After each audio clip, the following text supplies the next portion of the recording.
It's the 2025 USA Cycling eSports National Championships here on MyWhoosh for one final day of racing. Brad Soner alongside Emma Martin to bring you all the live action today, as we had a full day of age category racing here on MyWhoosh yesterday, and today the elites get their shot at it on a beautiful or maybe gray Sunday, depending where you are in the world. Emma, let's get right into it, starting with our elite women up at 11 o'clock Eastern today. We'll have our elite men following that at 12:30, but getting started with this field, one thing is for sure, whether you know how this one goes or not, this field is stacked. A lot of heavy contenders today. Oh, it is, Brad, and it is absolutely brilliant to be here alongside you for this elite women's race. First up, the elite men to follow. And you are quite right. It is a really stacked field, and it's going to be so interesting to see how the racing plays out today. We've got riders in here who you do not want to be in the group on the run-in to that finish line, because they have phenomenal sprinting power, and we're going to see some of the women really try to break those groups because they do not want to take those contenders to that finish line with them. Oh, without a doubt, the biggest name on the start list will be the returning champ of Kristen Kolchinski, last year's winner, back for more this year. We didn't see her racing much on MyWhoosh this season with the Echelon Racing League, but she did qualify, did her race, so I think she's got to be the biggest favorite headed into this one today. But we've seen some really strong performances from other names on this list throughout the year that could give Kolchinski a run for her money. Well, you're right. You know, Kolchinski, defending champion, coming into here, 9th in those World Championships in October. But there is real contenders here. And the first one, I think, has got to be Liz Van Hooling. She has been on such strong form on the Echelon Racing League. So is Elise Gallegos. And those two really are going to lay it down today. And Jennifer Reel, Emily Nyquist here, Alexi Snova again, and Melissa Aitken has shown us phenomenal resilience and dogged determination to be right in the mix at the end of the race, whatever happens out on the course during the Echelon Racing League. And who can forget when Nicole Meyer turned up and took the win in the final ERL race?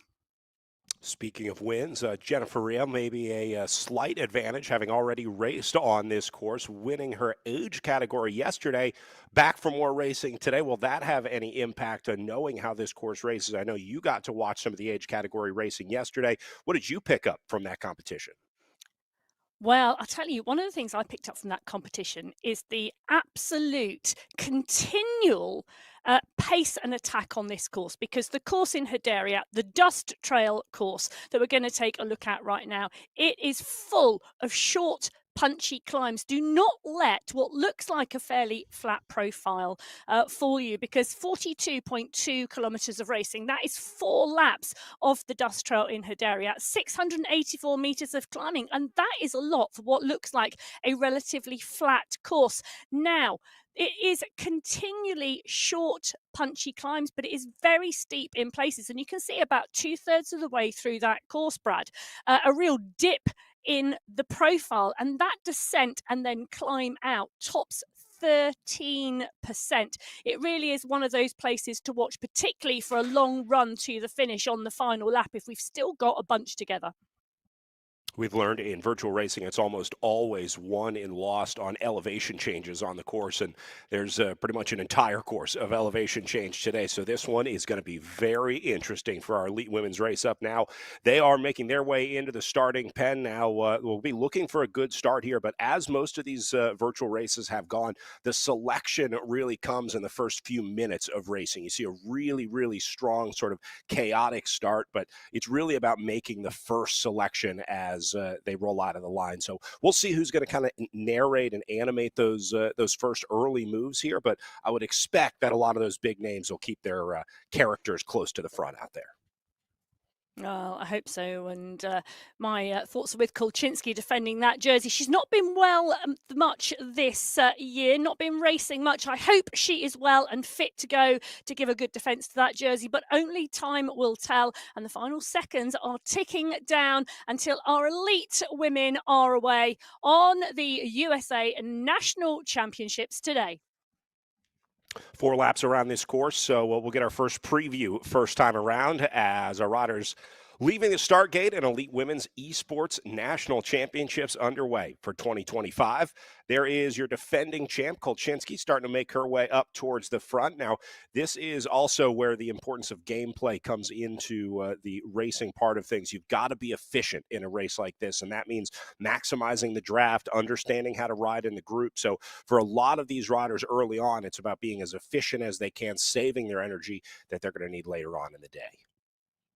Yeah, and it's also about skill and tactics, isn't it, Brad? Because this particular type of course, these short, punchy climbs, you've really got to have the skill to ride these rollers. They really are constant on the course, and understanding momentum and how to utilize the momentum on the descents to take into the climbs, really, really key. Positioning in the group, really, really key, because this is going to be about energy conservation for these riders. They really want to get the balance right here today in terms of staying in the draft, keeping those watts in the green, but also doing enough, if need be, to really create the racing. And there's a really fine balance here. And I'm sure riders have got different gameplay depending upon what the others do in this race. Emma, let's run through some of the different metrics that folks are seeing on their screen. If they're tuning in to a virtual race for the first time, you'll see the individual stats of the rider that we're following up above them. That's where you're seeing power, heart rate, cadence, and then obviously the elapsed time will be the same for everyone. The interesting thing to watch here are the power zones. That's maybe the biggest tell as to what's going on in the race. You see in the upper right-hand corner, 6 different zones. That is unique to each individual rider, and it really gives a good look at sort of the effort that you're doing, whether you understand watts per kilo or numbers like that or not. It's easy to understand this 1 through 6 power zone. And so when you see riders going into the red, like you see Melissa Aiken right now, Kristen Kolchinski into the yellow zone, that's how you can tell that things are starting to heat up and pick up out there. As we get a look at Emily Nyquist as well, locked in her pain cave, just trying to keep an eye on those other riders like you talked about. This is the strategy of virtual racing right now, making sure that you respond immediately when someone goes into the red zone. Yeah, 2 other graphics that are really good tells for our viewers. On the top right-hand corner of your screen, you can see the profile of the course, the yellow vertical line indicating where the riders we are in with at the moment are on that profile. And then on the bottom left-hand corner of your screen, whilst at the moment the group are all together and it is one yellow dot on the screen, well, depending upon what happens in the race, it gives you a really good, clear indication. If we start to get gaps, we start to get attacks, what is happening in the race behind or in front of the riders we are with. You can really see these ups and downs on this section of the course right now. What looked like a relatively calm profile from maybe 10,000 feet up. When you get down to it, you can see some very steep, punchy climbs here. And Elise Gallego is going to try and use that to her advantage going into zone 6 here, getting a little gap, putting the field on notice. That'll put Nicole Meyer over the top of her. So it is heating up right now. You're starting to see these tiny little attacks. They're just kind of testing the group to see sort of who wants to go with them, how easy it'll be to get away, how easy it is to split this group. But it's only a matter of time before we see the big one out there today. Well, and we drop in with Alexi Snover on our screen as well, part and parcel of the pack in front. She's right on the front of that pack, and you can see the look of concentration on her face, up and out the saddle in real life as well as she comes into one of these early rollers. It's just short and sharp, but you can really get the feel of the flow of the course and what our riders are facing today with this continual gradient changes. And Snover right on the front of the group with Kolchinski, Nyquist, Meyer, Aitken is there, Reel is there, Van Hooling is in the mix as well. The pack rolling well together at the moment, and we can see from where you just indicated previously, Brad, currently Snover sitting around, well, look at that, she's just punching up over another climb, and you can see it moving towards the yellow and the red as she comes up and over, but very, very quickly. This course is going to be a real test of how fresh your legs are and how strong your determination is here today. Such a unique fitness required for this style of virtual racing, isn't it? It's not endurance fitness. You're not doing a solid 40, 50, 60-minute effort.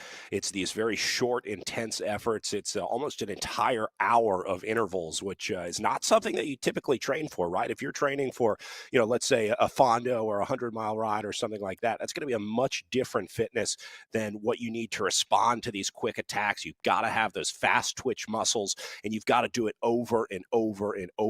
That's the difficult part about virtual racing. It is indeed, and it really is one of the things our elite riders particularly train for. You know, they want to do repeatability, repeatable 1 minute efforts, repeatable 2 minute efforts, and time again. And those are the things they're training.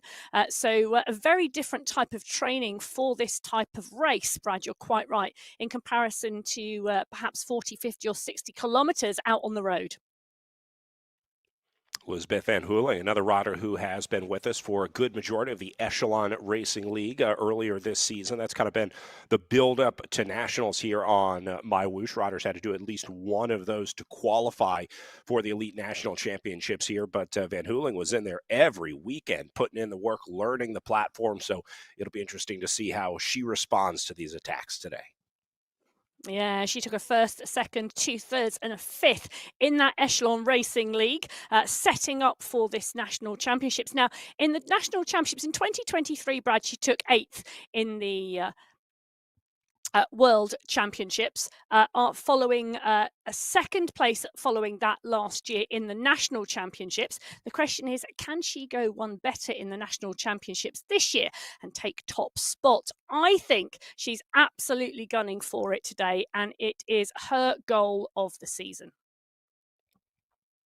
A much clearer vision too with Kristen Kolchinski. Big old bullseye on her back. She's got to be racing performance, as you said as well. So, with Kristen Kolchinski kind of leading the charge, that takes pressure off the other riders. They can all kind of put Kolchinski in that hot seat, try and force her to either go first or make a mistake or whatever it is. But right now, they're doing a perfect job keeping these riders right where they want them. And I wouldn't be absolutely take a gamble like that early on, see if they can get things started, because Kristen Kolchinski's looking a little too relaxed for me if I'm one of the riders out there trying to beat her today. Well, I don't know whether she's relaxed, settling into the rhythm, maybe, Brad, and the rhythm of this course constantly changing. But Kolchinski there on our screens, we can see her defending her title. She's in the pack. She's keeping an eye on what is going on as well. But for me, this is going to be really interesting because of this constantly changing pace. When or how are we going to see an attack come? At what point is someone going to go with a constant on off pace? Right, now is the time to actually put the hammer down here on this course and to see if I can ride away from the group. And the other problem is you got to sustain it. Like most things, if you make a call, you better be able to follow through with it here. So you've got to be very confident in that move. I guess they'll spend a little time just letting the legs shake out here, 8 minutes in. Still haven't seen a major attack. I wouldn't say anyone has tried to jump this group yet. No one's really tried to get away. When they go, you'll know it'll be a clear effort. They'll be into zone 5 or 6 for a good couple of minutes trying to sustain that effort afterwards. So we're really just waiting and watching right now. Maybe after the first lap, you probably take at least one of these laps just to get a feel for how that course races, how the group is going to race on that lap. There's really no urgency to get away. Even if you do find yourself away, you're going to be stuck out there for 30, 35K alone. So maybe an element of timing involved here as well in terms of when you want to get away. Probably wait for at least one lap under your belt. Well, you would make that assumption, wouldn't you? But I've learnt one thing: never make an assumption, particularly when this woman is in the race field. Nicole Meyer is on the screens at the moment, and she surprised us all in that final Echelon Racing League by going clear of the pack and staying clear, however hard they chase. So we know she's on really good form at the moment, and it's going to be really interesting to see what she can do today and how she rides and races, particularly because her trade teammate Liz Van Hooling has got to be right up there, particularly if this comes down to a sprint today as well. It was great to see Jennifer Reel on our screen a second ago, the USA National Cycling eSports champion for 2025 in the 45 to 49 age category. Fabulous to see her doubling up and being in with the elite pack as well today. It's in 4th position in this group. Got to think there's a little advantage to having watched or been in those other races, although you get a pretty good feel for how this group is going to race. We've seen some very similar matchups in the ERL in terms of the roster out there today. So I think that the riders know each other pretty well, like who the breakaway riders are, who the sprinters are, who the kind of gap chasers are that can close things down. So we're starting to learn the strengths and weaknesses of the individual riders out out there as well. And you talked about the breakaway. Jennifer Riel, one of those sort of all in, all around, do it all riders that can win out of a sprint. She can win out of a breakaway. She can certainly ride in a small select group. So it'll be interesting to see if she finds herself in any of those scenarios today. Well, yeah, and I agree. But Melissa Aitken on the screen at the moment, I think this is a rider not to discount today because we've seen her ride really strongly. On occasion, she's got gapped on a climb, but she has real resilience and real determination to close down gaps. And when she sets herself a goal, she really works to achieve it. And we've seen her execute that in racing.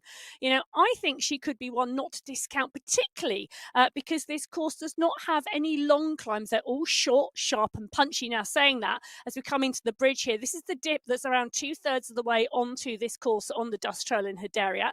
We drop down into the bridge. You can see nearly 15% on that descent, and then it kicks up the other side just as steep. For me, this has got to be one of the places on the course to watch, perhaps in our latter laps. Elise Gallegos putting it into 9 watt per kilo territory. Everybody has to respond to that one. And now we'll see if she stays on it up and over the top. Looks like she's going to let off as everyone else kind of dials it back in as well. But absolutely right. You nailed it there, Emma. That's going to be one of the key parts of this course where they're going to put big watts at it every single lap. And eventually someone's going to crack up and over, right? The group's not going to look like this when they get to the top, maybe the second time, third time, or fourth time.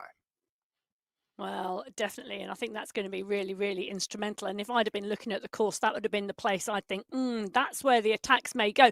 Now, that may change the riders' racing and tactics because they may be thinking about putting in an attack earlier, maybe going into it, going in long to the dip. We've seen on other segments where riders put the attack in before the climb, before they get to the base of the climb, either to give them some sliding room because they know they're not the best climber, or as, how should we say, an unexpected attack point. So perhaps that could be one dip, then utilizing the descent and the climb out of it to extend the gap. It is one of those places on this course to watch out for. But as you can see, Brad, it's just constantly rolling. And they're keeping the power pretty high overall here, averaging a little over 3 watts per kilo, somewhere between 3 and 4 for the most part with these riders. Eventually, that will wear on them. It's, again, just a matter of time as they make their way back around through lap number 1. I think that second time up that bridge dip and back out is going to be brutal because now that they've got a little taste for it and they see the effort that it takes, you can go just a little harder over the top of that. And as they continue to do little efforts like this, you see everyone back into zone 6 right here. There's really no reason for a big attack there, but it only takes one rider to light the match, and that's Nicole Meyer right now lifting the tempo. So you never know where these efforts are going to come, but Meyer just made them all make a little withdrawal from their bank account right there, and she's hoping that she's got more in the tank. Yeah, and I think she probably has a lot more in the tank. She's got huge reserves today. I think Maya, she is one of the ones I am watching. Alice Gallegos on the front also likes a long run to the finish. She doesn't like to leave it late. She really does like that good kilometre-long attack, not taking it into a sprint. Now, one of the things that's really interesting on this course, Brad, if you take a look on the top right-hand corner, we've got the final few rollers before we get to the flat section. That flat section is where the end of the lap is, which means come lap 4, it is a flat run to the finish line. It's the only flat part of the course. So this is basically your preview of the last 2K, let's say, on the way in. So those last couple bumps on the profile, those are really your last chances to attack, right? Your last chance to try and use the course to your advantage. And Take a look Kolchinsky at going that. to It's try and Kristen get away here. Kolchinsky. Yeah. Yeah. Big push from Kolchinsky there. Just coming up over the first kicker, dropping into the second one, staying on the pace and the power to take the momentum. Look at that. She's taking 42 kilometres an hour into the second of these rollers. And then she's going to move through to the flat section at the end of the lap. Now, this is really interesting because you could argue, is this an attack? Is this a practice to see what is possible on the run into the finish? Who knows? But Van Hooling and Gallegos are responding to Kolchinsky. She's got to be marked, and she's got to be a really marked rider in this race. You will not want to let the defending champion get an inch on this course, because with these continual gradient changes, well, I think possibly when you are away, you could stay away. The difficulty here, I think, is getting that initial gap. And you saw the early formings of a gap there as a little chaos on their way onto the flats here, but they come back together. So that is going to be a very interesting lap for if there is a group together. If a group survives all the way to the line, even if it's 3-4 riders, half of this group makes it to the line together. That's going to be a nice little scramble on the way. It'll be interesting to watch. But one lap down, back through the arch, and group all together. Nobody off the front, nobody off the back, right back where we started just under 16 minutes ago for that lap. And they've all had a good sighting of the course. They've all settled in to the group and the bunch. The nerves are calmed. They're in the zone. There we go. We're in with Gallegos, Snova, and Aitken into the windows of their worlds. They're also all on your screen in that leading group. All of the riders in this Elite Women's USA National Championships race all together at the end of lap 1 as they head out into lap 2. 3 laps to go.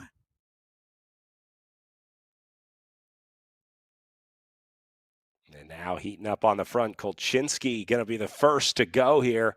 She gets a little gap with Van Hooling. Now we'll see if she stays all absolutely committed to this one, keeping this right at 6.2, 6.3 watts per kilo. What Kolchinski's trying to do here is spit some riders out the back. This is just a long, sustained effort. She got the jump, and now you see she's just going to stay on this power at the front. She says, all right, it's time to race. There are no more easy rides in the eSports National Championships.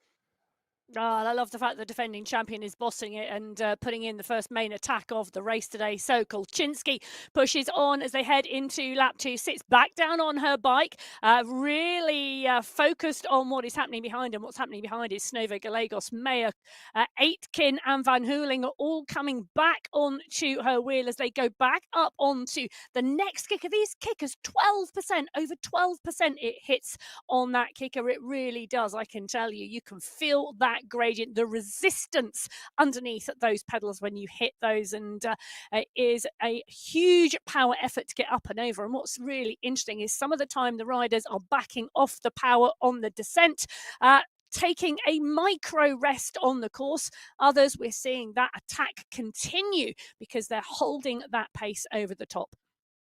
And the important thing is you can see they're almost never registering 0 watts per kilo. They're almost always keeping some level of power on the pedals on this course. You have to, just to be able to stay with that group. So it's not an element of riding up and over and then coasting back down the other side. You're pretty much putting watts on the pedals the entire time. Oh, there's no freewheeling here.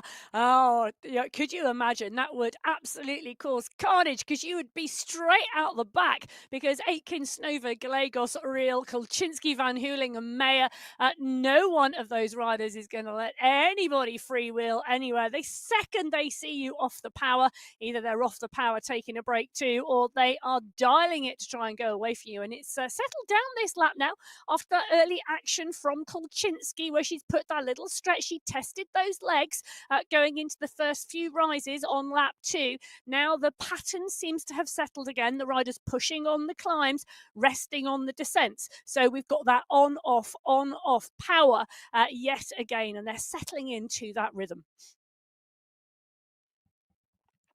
On to second lap of racing here. Nicole Meyer making her way back to the front. She put a couple of tacks in early on, just riding, we'll call it aggressively at the front of the group. Alexi Snover going to take over on the front now, and everyone else happy to sit in at 3.5, 4 watts per kilo. Relatively speaking, Emma, can you kind of take us through where the average watts per kilo would fall for most people from your average bike ride out to the corner store to riding as hard as you can, the most wattage you could possibly create? Just kind of try and put that in context for the viewer at home.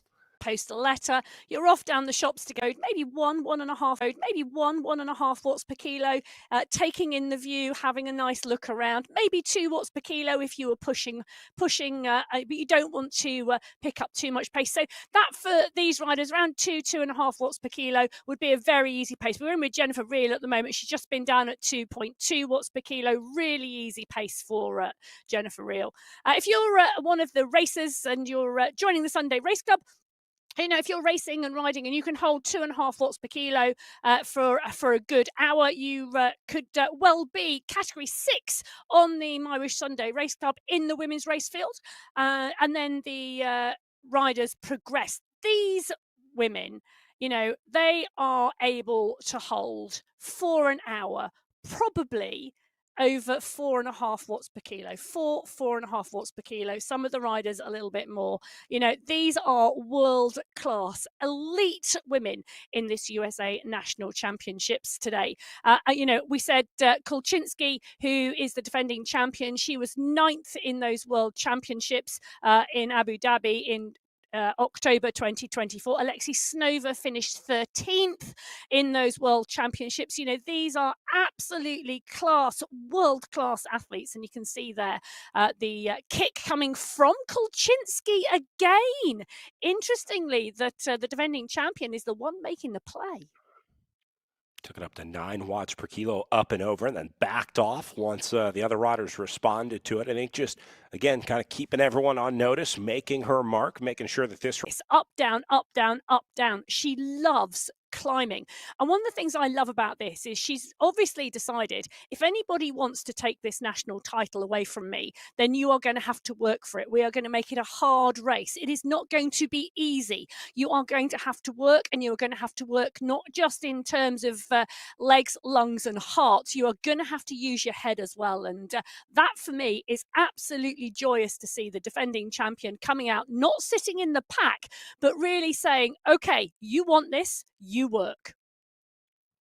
Nicole Meyer going to do the exact same thing here, keeping the pressure on this group as she takes it back up towards 6 watts per kilo, forcing Aitken and Gallegos to lift the tempo and chase behind her. But that's one more match burned, one less watt that they've got at the end of the day here, as you see the group starting to string out as well. The dynamics in this game are also pretty accurate. When the tempo picks up at the front, you'll see the group go into more of a single file formation. And then as they do ride in more of a calm group, or it slows down, you'll see them kind of bunch up like they are right here going up and over this climb. Yeah, they are. And you can see Nicole Meyer up and out of the saddle in real life and dancing on those pedals to stay in the group, because the stretch is on again from Kulczynski on the front. She's gone up and over the top. She's on the descent, but she's continuing the pace and carrying it through. Another small bump in the road before a flatter section. But Kulczynski now looks like, well, the pace is coming off slightly. I was looking at that thinking she was going to head into time trial mode, but look at the gap. That continual pace stretched through the descent and then into the next climb rather than backing off and going again. You can see the damage it's done there to the group behind. And we've got one rider just off the back and a smaller chase group at the moment. Oh, this is exactly what they wanted to do, split this group. It wasn't about getting away off the front. It was about getting riders off the back of the group. So they succeeded in getting rid of Snover, Aitken, and Reel also falling off the back of this group. Now, they're going to be able to chase back on, but this is a big, big ask of the legs when you've got to close that gap and get back up to the group. And then just when they get there, they're going to hit them again. Nicole Meyer back on the front, launching the attack again, keeping these riders in the red zone, keeping them on their toes and making this as hard as possible. There are some riders struggling to hold on to this group right now, but that's all that they can do is just try and hold on. Well, the leading group of 8 in this national championships now down to 7. Emily Nyquist is the rider no longer in the group. And Kulczynski is dialing it on the front again. This is lap 2, and this is the run into that really steep descent into the bridge. They're on a descent at the moment. They've got one more climb before the flat run into that bridge dip, the one we said that was going to be really strategic, and Kolchinsky now really starting to light this up. Jennifer Reel, who raced yesterday in that age category championships, the rider in danger off the back here. She's going to have to push if she wants to get back into the group.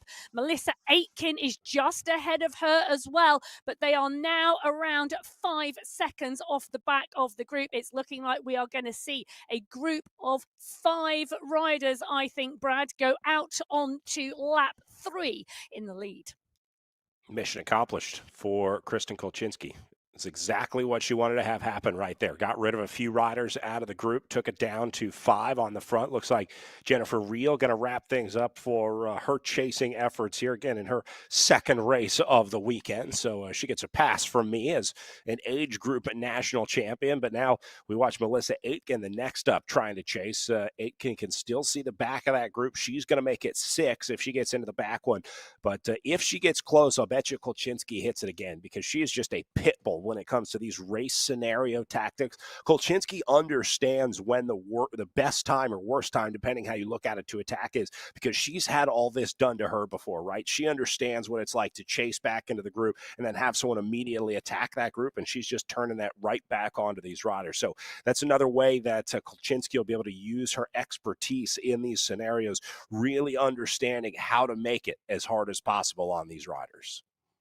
It is so true. And Aitken, the rider, now in trouble. You know, Kolchinsky's gameplay book has got a big tick around goal 1, achieved, done, group smaller as they come to the end of lap 2. Aitken now 11 seconds back, but we know Melissa Aitken, we know that will not be the end of her race. You can already see, I can see that Melissa Aitken, she's going to go into time trial mode. She's going to watch what happens with this front group, and because you never know. We have seen the front group lose the gap. And what I mean by that is it's not necessarily that the rider chasing has done anything dramatic, but the front group have sat up and started looking at each other. The gameplay has become more important than the gap to the rider behind.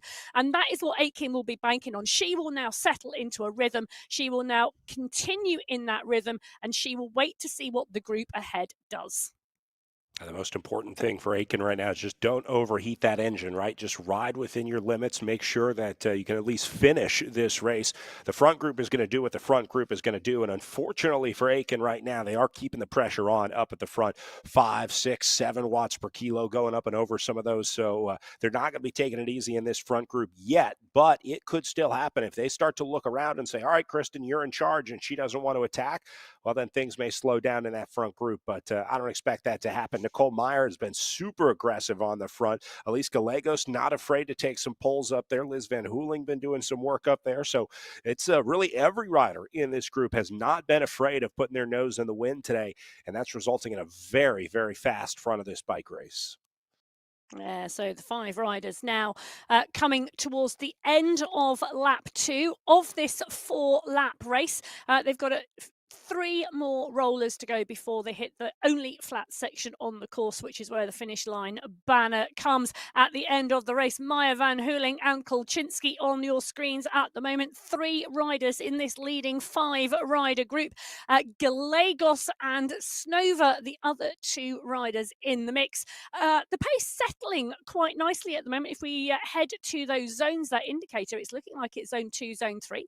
Steady pace for these riders at the moment. So after the action, after the power to break the group being split, and the attritional nature of those attacks to bring this group down to 5, the 5 riders now a steadier pace as they come towards the end of lap 2. Regroup, rethink, what's the next attack point? Last couple rollers and then back onto the flats. They went from 8 to 5 on lap number 1, or lap number 2, I should say, and into lap number 3. We'll see if they shed any more out of group 5 here, as Meyer, Gallegos, Snover, Van Hooling, and Kolchinsky going to start the next one in this front group. And look at this, right into the pace line. This is a sign that things have calmed down and that they're riding steady, because they're starting to get into this pace line formation. That is the game recognizing that there's a group clearly trying to ride together. And so it kind of puts them in this nice single file formation. So for now, things are calm as they make their way back onto the flat one more time. Yeah, they are at the moment. Interestingly, May just need to put a little bit of a dig in there. And when there's just five riders in the group, the attention, the level of concentration this requires, really, really key. Because if a small gap forms and you've got four riders rolling strongly over 40, 45 kilometres an hour, you're going to need to dig to get back onto that group. And that's about concentration. You cannot let your concentration go. You really need to be paying attention. Our riders and racers see exactly the same on their screens as our viewers are seeing as well. This is the information they are processing at the same time they are racing. And concentration, absolutely key if you want to stay part of this five rider leading group right now.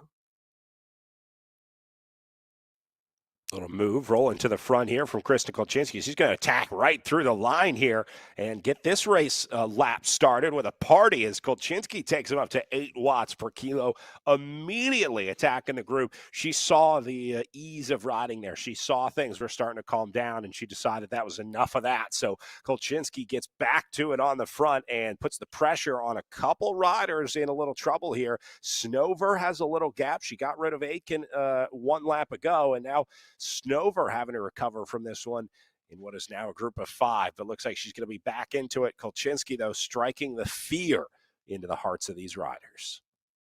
Yeah, she is indeed, and she really is making the play. Melissa Aitken, interestingly, in sixth place. I'm keeping my eye there because that gap is yo-yoing a little bit depending upon what this front pack are doing. So Aitken has settled comfortably into what for Aitken is a strong time trial pace. She's sitting at around 4 watts per kilo, and she's moving through. The gap came down to around 15 seconds. It's now back out to 20 because of that attack from Kolchinski. But if that leading group sit and settle for a while, we could well see Aitken close that gap down. So Aitken into a rhythm. This is exactly what she needs to do. She's done it before and closed the gaps down. It's going to be interesting to see whether it works for her today. The gap is at 18 seconds at the moment. So very much reliant on what is going on ahead. But great to see Melissa Aitken digging in deep here.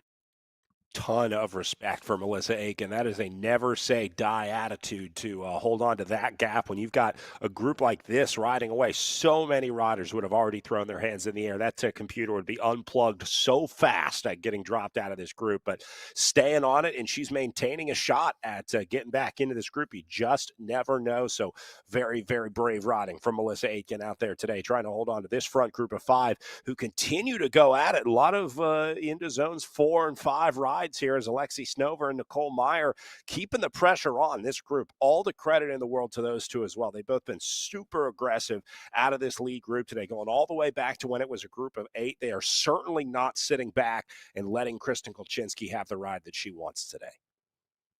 We know, Kolchinski has been quite driven on the front. Maya, we know she likes to go out in the front and she likes to lead a race. Alexi Snova in the mix here. She's second wheel at the moment. You can see her tucked in and you can see, she's just popped out of the draft. So if you are new to MyWhoosh, when the riders' watts are green, they are in the draft. When they are white, they are out of the draft. And obviously, if they are out of the draft, they are expending a little bit more energy than those who are in the pack and hidden with those green numbers. So that is where you want to be for energy conservation. But Gallegos, Van Hooling, Meyer, Snova, and Kolchinski, the 5 riders here in the group. For me, Gallegos hasn't put her nose out in the wind much at the moment. She's very much been part and parcel of the group, but fairly quiet. A little like Van Hooling. For me, this is Kolchinski, Meyer, and Snova who have really been driving this so far. Snover just did it again, up and over that one, keeping her bike up on the front of the group. Here goes Meyer back over the front. Kolchinski's having this work done for her. I mean, both of these riders are doing exactly what Kristen Kolchinski wanted today, which is making this race tough. But you got to appreciate that confidence that they believe they can stand up to Kolchinski in this competition of fitness here and say, all right, we can take everything you can throw at us and more. So Nicole Meyer doing a great job keeping this field on their toes today.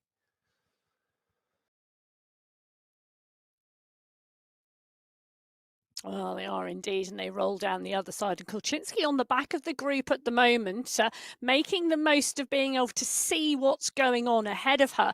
Snova on the front, Van Hooling, Gallegos, Nicole Meyer is in there as well. As you can see ahead, the next roller is coming. It really is. I mean, for me, I think ride,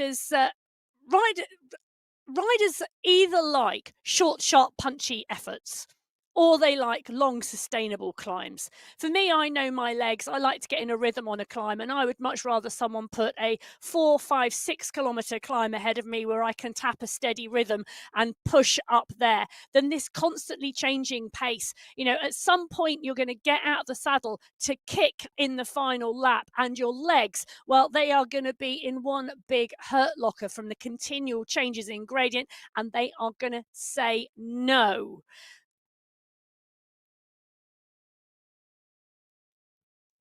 I don't know where my preference would be on trying to attack out of this group. I guess I'll take the long, sustained effort for, yeah, like you said, when you stand up and you just don't have that response, it's one of the worst feelings in the world, right?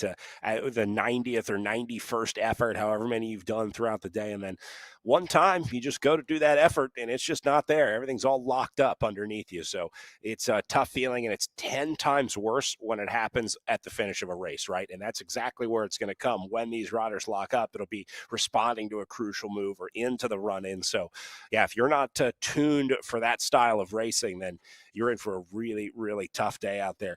Now we're starting to see Jennifer Reel on your screen locking in with the other riders back there in the group off the back. Looks like they're going to start to come together here. Melissa Aitken has to decide at what point do you stop chasing Alexi Snover and start holding off Jennifer Reel behind her. So Aitken is kind of right in the middle of that decision right now. About 30 seconds up to the front group and about 30 seconds to Jennifer Reel behind her. So we'll keep an eye on that. But meanwhile, Elise Gallegos back to the front group and attacking, splitting the group even as she's going to take Liz Van Hooling with her. Kristen Kulczynski just a couple seconds off the back of that group as Gallegos and Van Hooling get a link up here. Now, this is a very interesting scenario here, Emma. This is a winning group of two that can absolutely go to the line together if they work together and get this right. Yeah, work together is the key words there, Brad, because at the moment, Van Hooling letting Gallegos do all the work on the front. She's come up onto the wheel and she's sat in. She's not gone over the top and taken a turn. She's not done anything to drive this attack anymore. What she's actually doing is bringing the group and offering the group an opportunity of draft to come back onto Gallegos's wheel. So this is not going to stick. Great job by Elise Gallegos, really signalling some clear intent and some that she is feeling good today. Now we know that Gallegos has got to go long, but take a look at this. Kulczynski goes straight up and over the top. Now Van Hooling didn't do it, but Kulczynski did. So the group comes back together and Kristen Kulczynski does what she's been doing all race so far. She's been going up and over the top and pushing on when the pace settles. Yeah, that's what I was talking about earlier. The brutality of Kulczynski's race tactics and her ability to just make this race as tough as possible on display right here. You also know that Gallegos is going to be a little deflated that no one kind of took the bait, right? No one followed the plan because she clearly wanted to try and get away and stay away, right? She was looking for someone to work with her. It was clear that that wasn't going to happen, and so she came back, and then Kulczynski immediately attacked right over the top of her. Didn't even give her the chance to work together. There was no indication of like, hey, I'll get into this breakaway with you. That was Kristen Kulczynski turning the screws on the other riders. So another brilliant move here from Kulczynski, but Gallegos having a great ride today. Again, I said earlier, that's how you're going to have to beat Kristen Kulczynski. It didn't work that time, but one of these times you might. It's just like playing the lottery. You can't win if you don't play. Well, it's true, isn't it? And there's a real difficulty in this group of five now because Gallegos is going to want to go long. Snova, Van Hooling are definitely going to want to sprint. Kulczynski, well, she could go hard on the climbs and really utilize that climbing ability, but I don't know whether she's going to want to take Elise Gallegos with her. So, and Maya is trade team. compatriot of Van Hooling. So either those two go down the road, which would, I think, work as a breakaway. But for Gallegos, the challenge is who would go with her? And to stay clear here, she probably really needs someone to work with her. But looking at that list of 5 riders in this breakaway group, the question is whom? Well, she sent out her first RSVP and got absolutely zero responses for the breakaway party off the front. So we'll see if she tries to go again as now we start to see a little gap again on the uphill here. Nicole Meyer putting the pressure up on the front. Little gap back to Gallegos now, who finds herself off the back of the group. 5 seconds back there. Not a lot right now, but that could turn catastrophic quickly for Elise Gallegos. Oh, this is going to be a power dropout for Gallegos. So she's registering 0 power here. This is going to be an e-mechanical here. So this is some sort of issue with the connection either between the bike and the trainer or the trainer and the internet. But one way or the other, that is going to be a big problem for Gallegos here. Oh, what a shame. Gallegos back in the race now and moving, but that causing all sorts of issues for Elise Gallegos, and it's causing all sorts of challenges for the group here because we've got Snova, Meyer, Van Hooling and Kolczynski. Elise Gallegos is behind the group now, but she's picking up the power and she's trying to get back into the race. It's going to be interesting to see where she is and whether she is ahead of Melissa Aitken or in the mix, but at the moment we're going to wait for that to settle. The lead group here, Meyer, Snova, Kolczynski and Van Hooling still pushing on. They're coming to the steep descent and climb out of the bridge at around 2/3 of the way through lap number 3 of 4. Tough way to lose a rider out of the group, but I guess similar to a puncture or mechanical, something like that. The difference here is there's no car to pace you back up to the group. So she's just going to have to get to work and try and tag this one back. But that is a very, very tough ask to get back up to this front group. So bad luck out there today for Elise Gallegos. We'll keep an eye on that scenario as our front group's starting to calm down a little bit. I think Kristen Kolczynski now going to be pretty happy with this scenario, having gotten rid of Gallegos with that unfortunate, untimely mechanical here. Kolczynski just got rid of her, well, one of her biggest problems in this group. Well, so Snova, Meyer, Van Hooling and Kolczynski, the leading group of 5, now push up and over into the final third of lap 3.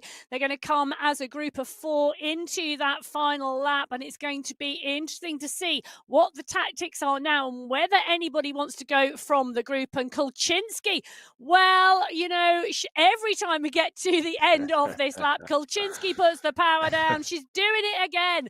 3rd time's a grace, and Kolczynski nailing it now. Van Hooling and Meyer responding. Snova is the rider at the back of the group here. How long is Kolczynski going to hold this? Because Van Hooling's already come off the power, assuming Kolczynski was going to as well. And she hasn't. Sneaky move from Kristen Kolczynski. Read wrong on the road by Van Hooling. Nicole Meyer comes up over the top of Van Hooling and picks up the work. Van Hooling jumps on her wheel. Kolczynski still going at it, 7 watts per kilo up and over the top. Here comes Nicole Meyer trying to bridge the gap. Now, Meyer is on the way up. I think she's probably going to get there to Kolczynski, but Van Hooling and then Snover behind her at 2 seconds back. Snover is the rider that we should really be watching here. She's going to be in the biggest trouble in this scenario. Massive gaps being opened here by the Kristen Kolczynski attack through the line here. And now it looks like Nicole Meyer may be the only one with a shot. That's Van Hooling behind her, and then Snover a little further back, about equidistant between those 3 as they try and figure out what to do about Kristen Kolczynski escaping up the road. And this is a great scenario for Kolczynski as well, because she doesn't have 3 riders working together to chase her. She's got 3 individual riders doing individual efforts, just trying to catch the rider in front of her. So Nicole Meyer not getting any help from the riders around her. Liz Van Hooling not getting any help, although it looks like she may be linking up with Lexi Snover here, but Meyer is on her own to try to reel back Kolczynski. Oh, she is indeed, and it's not a surprise move, Brad, because Kolchinsky has tried this before. She's shown her play already in this race, attack after attack, and as though she's done it in a different place. She hasn't. She's always done it on the run into the finale of the lap, and she's done it again in pretty much a similar place to back off of the power. Van Heuling really must have been expecting Maya to come up and over the top and to pick up that chase, because to come over the climb and to just drop off that power on the descent, either she is not feeling strong enough to go with Kolchinsky, or it was an unexpected move and she expected Kolchinsky to come off of that pace. This is a KO move from Kolchinsky, knocking out this group with a brutal attack through the line here. So now Kolchinsky basically looking at a 12-kilometer time trial here, assuming that no one else gets back up to her. She's got to hold on to this solo scenario here for the last about 12K of racing, little under that they've got left right now to make it 42.2K total today. So Kolchinsky's going to know her fitness very well. She absolutely thinks that she can do this for 12 kilometers. She had this one circled on her stem. I can guarantee it, knew exactly where she wanted to go, called her shot, and so far it's working as she has gotten Nicole Meyer down to a 5-second gap right now. And in the world of MyWhoosh, 5 seconds can be a long time depending on how you look at it, and unfortunately for Nicole Meyer, it's trending the wrong direction here. So this is where 5 seconds starts looking like a mountain ahead of you. Oh, it does indeed. But great to see both the riders on our screen at the moment. Kristen Kolchinsky at 31.2 kilometres, 45 kilometres an hour. Nicole Meyer, she is not far behind, it's about 50 metres, and her pace is higher. I'm wondering whether Kolchinsky is going to let Nicole Meyer come up onto her wheel, because they have one full lap left to go on this course. And, well, two might be easier than one to stay clear of Snova, who's doing chasing behind. But Van Heuling, well, now 25 seconds back from Meyer, 28 seconds back from Kolchinsky. It's going to be a big ask for Liz Van Heuling to come back from this at the moment. Meyer and Kolchinsky, I think, are probably going to come back together again. And we're going to see those two riders possibly, and I say possibly, work together to stay clear on the final lap of the race. Well, that will be the story now. Can Meyer catch Kolchinsky? She is slowly but surely reeling this one back in, making minute progress every time we check in. But Meyer is on the way up. And once you got that rider in sight, it is so much easier to make this catch right now. The good news is that Kolchinsky isn't hitting it. I say that as she rides 5 watts per kilo, which is out of this world for someone like me, but a relatively easy ride for Kolchinsky up at the front. So that is boding well for Nicole Meyer as she reels this one back in. But Kolchinsky's certainly not making it easy. There would be an element, you could tell if Kolchinsky wanted to ride with Meyer here, because she would let up and immediately join Meyer, right? She only needs to drop like 2 or 3 watts per kilo for 3 or 4 seconds to let Nicole Meyer get up here and make the catch, but she's not doing that. She's staying on it. So this is Kristen Kolchinsky saying, look, I can do this all day. I'm going to ride my tempo, whether you like it or not. If you want to come with, you're more than welcome. But Kolchinsky is certainly not leaving the door open to Nicole Meyer right now. Well, Kolchinsky on the left-hand side of the screen, Meyer on the right. They are 1 and 2 on the road at the moment. Kristen Kolchinsky, the defending champion from 2024. Meyer now 3 seconds back as Kolchinsky stamps up over the next rise. It's 10%, 12% under the wheels of Kristen Kolchinsky, and she's making the most of that climbing ability and the repeatability of those efforts. Nicole Meyer, she's desperately trying to claw back those seconds, but on every climb, Kolchinsky is staying clear. Meyer hanging tough here, just will not go away despite Kolchinski's best efforts here. A lot of credit to this ride for Nicole Meyer. Not only the only rider that was able to respond to this Kolchinski move, but the fact that she's been holding on to this 4 or 5 second gap for this long speaks very highly of Nicole Meyer's fitness and riding ability here. So she's having a great ride, just trying to chase Kolchinski here, who's having an equally great ride on the front, having dropped the entire group after a couple brutal attacks. But she's really been the antagonist in this story, as Kolchinski has been the animator for the attacks that really ended up sticking out there today. Yeah, and this gap is holding at 4 seconds. It's not a big gap, but it is holding there. These two riders are very well paced against each other, and maintaining this gap is what is happening. The gap back to Alexei Snova is going out, however. So Snova in third place at the moment on the road. The gap getting bigger to Meyer and Kolchinski. So now 21 seconds back from Kristen Kolchinski. Nicole Meyer still holding at that 3 or 4 second gap. These two now, I think, really are going to be locked in this battle. And it's almost like who can last the distance?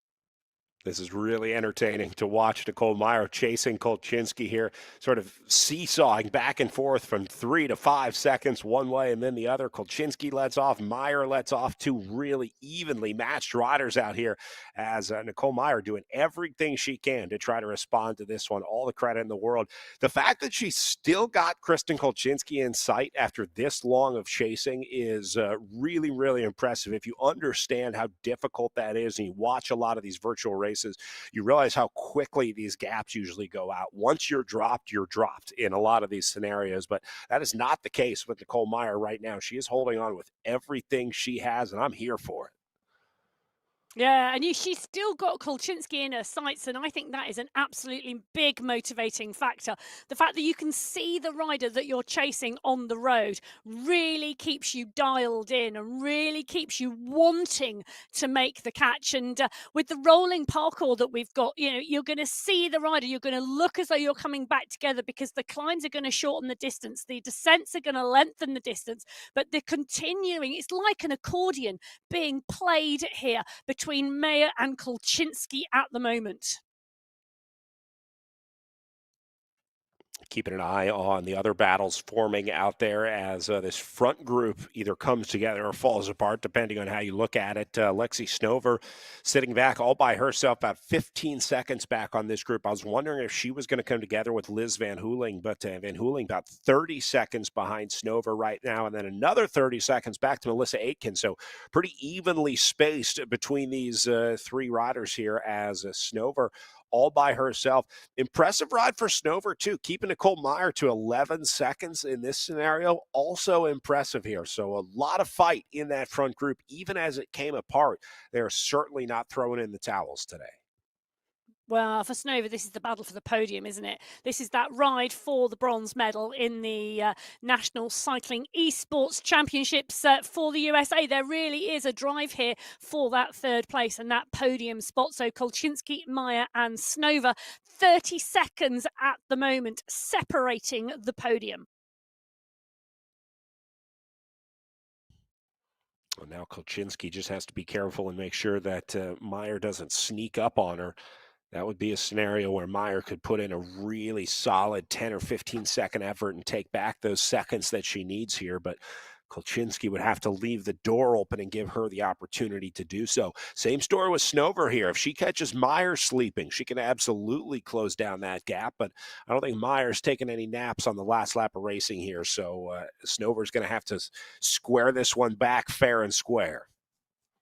Well, they are indeed, as they move into the final stages of this course, this 4-lapped course, the Dust Trail in Hedaria on MyWhoosh, the home for the USA Cycling eSports National Championships for 2025. And it's Kristen Kolchinski at the moment, the defending champion from 2024 on the front.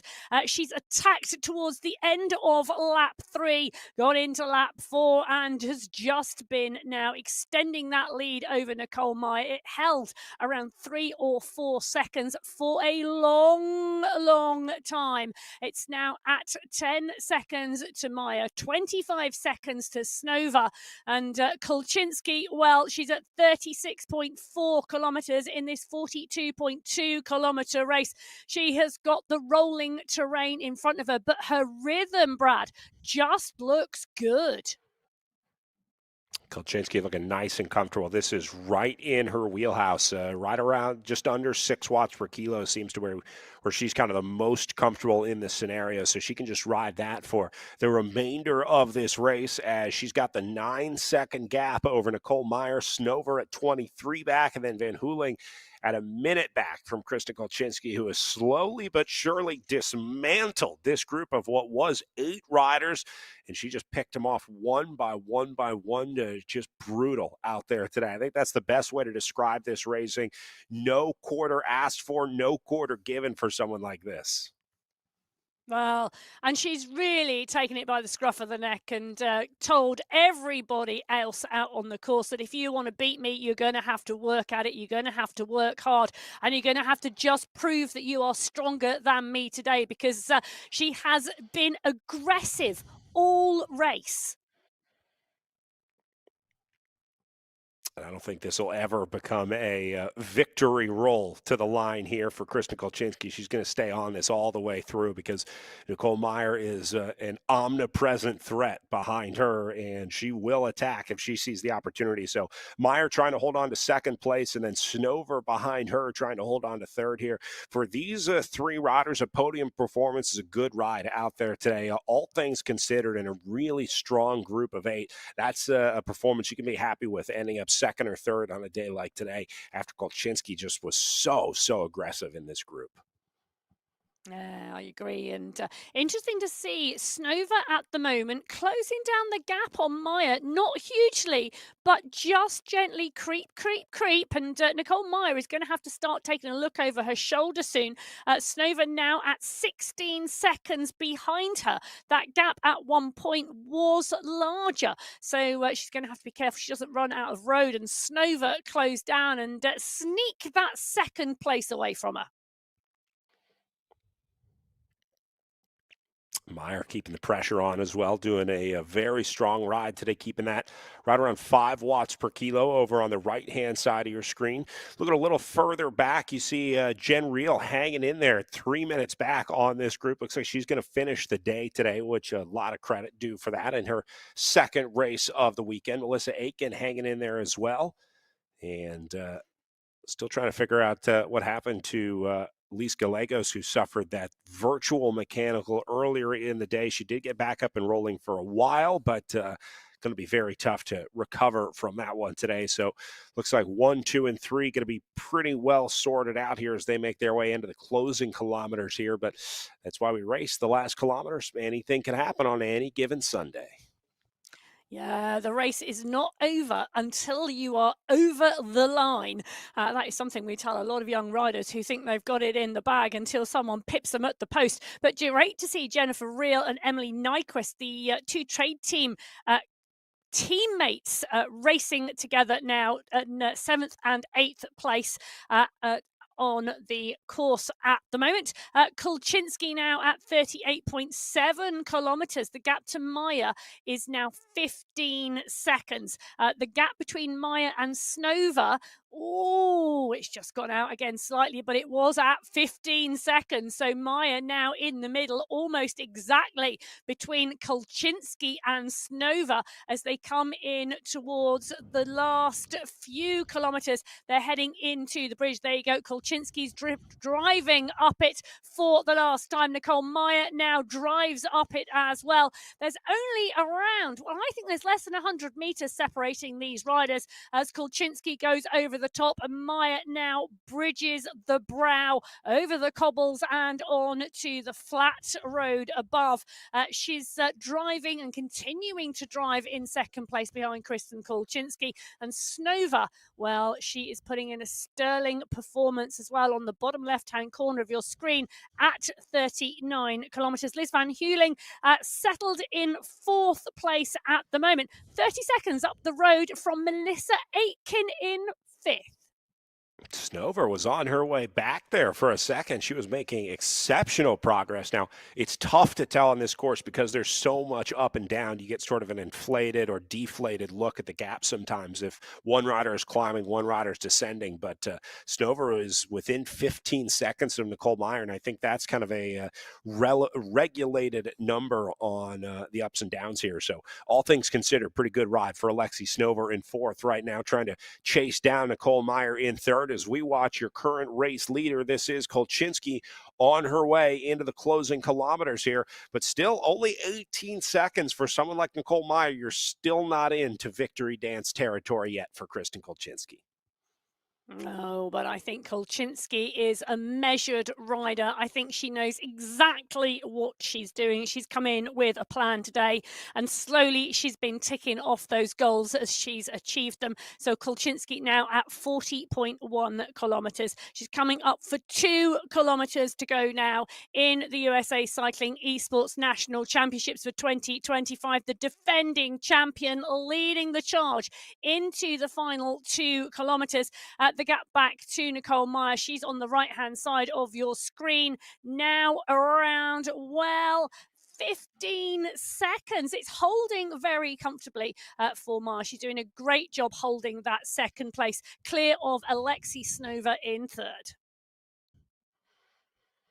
Oh, a worthy winner on the front of the race today. Kolchinski has the body of work to back up this repeat national championship here. When you look at the entire season from her ERL stop to the World Championships to last year's national championships, and the ability to repeat here really speaks to the consistency of Kolchinski, her ability to show up no matter what, no matter where, and race at the very highest level. Kolchinski really is one of the best out there right now. Yeah, she is indeed. And to come back into the national championships, knowing that the form's not been there, knowing that you've been a little unwell, and wondering what is going to happen. Well, there's no wonder, there's no doubt, there's no worry for Kristen Kolchinski at all out on the race course today. She's up and on your screen. We're going to watch her come into the final kilometre of the USA Cycling eSports National Championships today. The defending champion pulls a grimace on that face as she digs into the climb. There's 2 climbs to go, just 2 short, sharp efforts. 1 now done. She drops down the other side. There is 1 short, sharp climb to go for Kristen Kolchinski. She is going to defend that national championship jersey in style.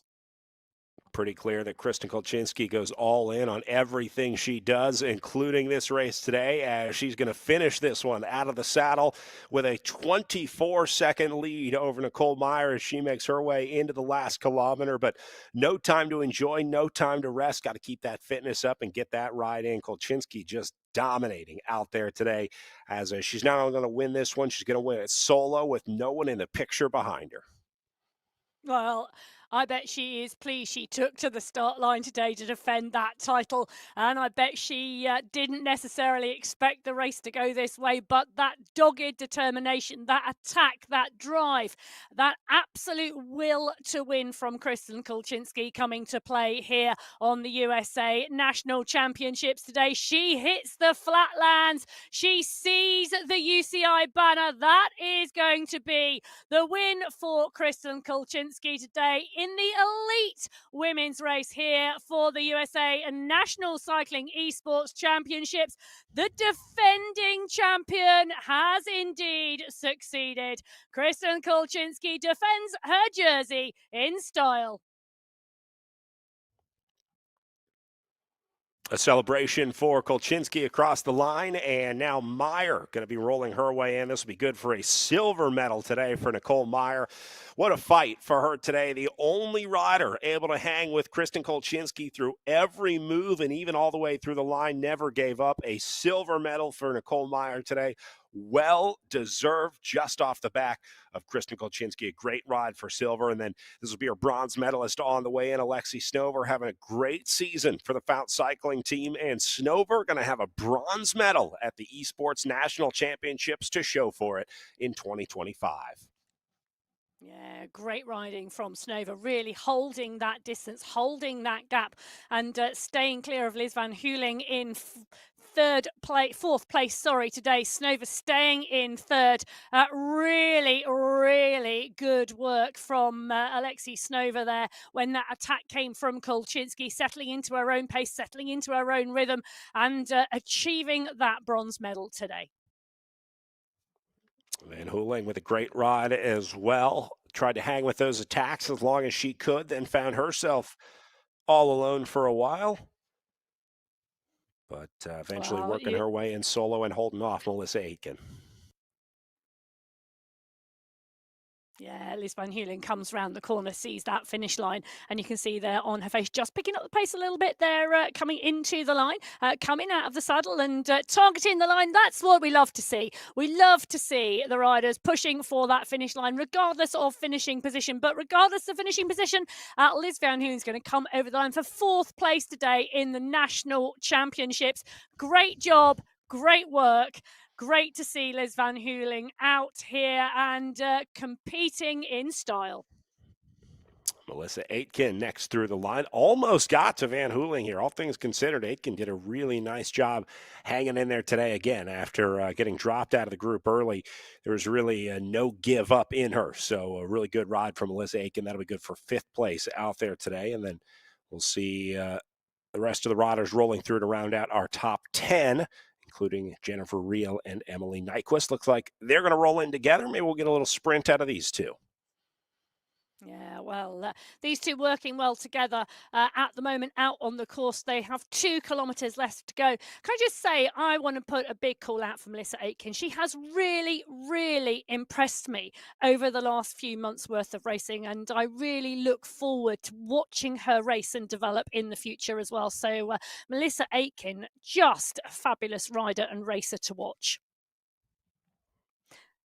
Jen Reel, I'd love to think that Jen Reel there is sorry, I just love to think that Jen Reel there is chatting to Emily Nyquist as they ride through together on the championship draw here as they come into the final stages.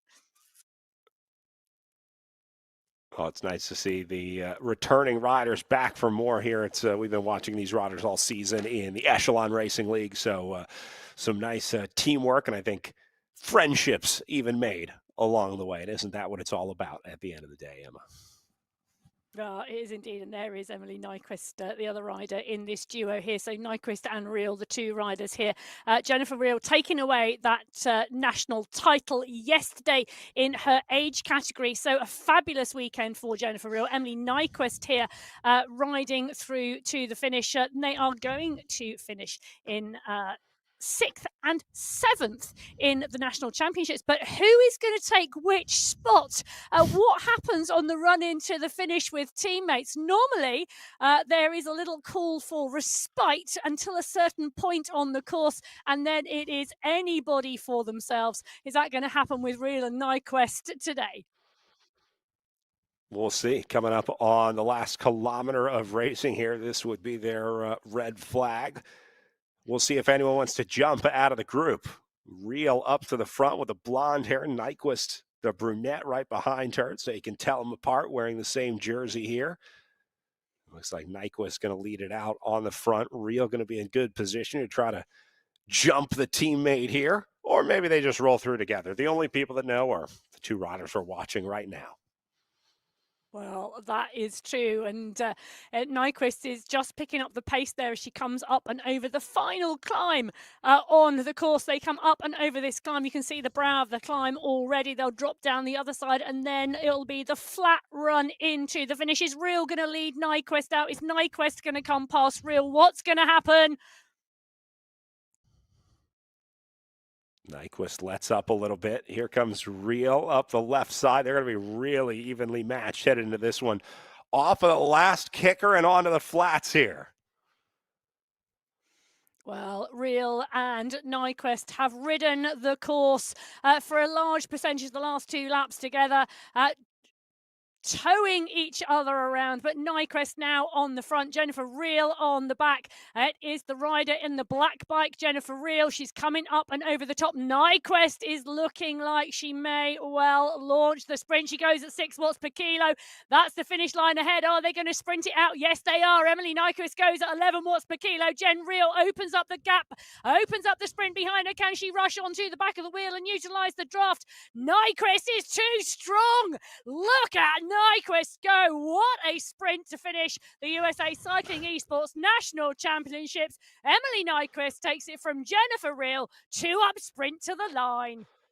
Well done. Great sprint for Emily Nyquist, holding off teammate Jennifer Real as that wraps up our top 10 for the Elite Women's race. Getting ready for Elite Men coming up here in about 20 minutes from now. They'll take to the start line at 12:30 Eastern time. Before we wrap up here, though, Emma, anything we learned from that Elite Women's race that we'll be looking for in the Elite Men's race coming up after this?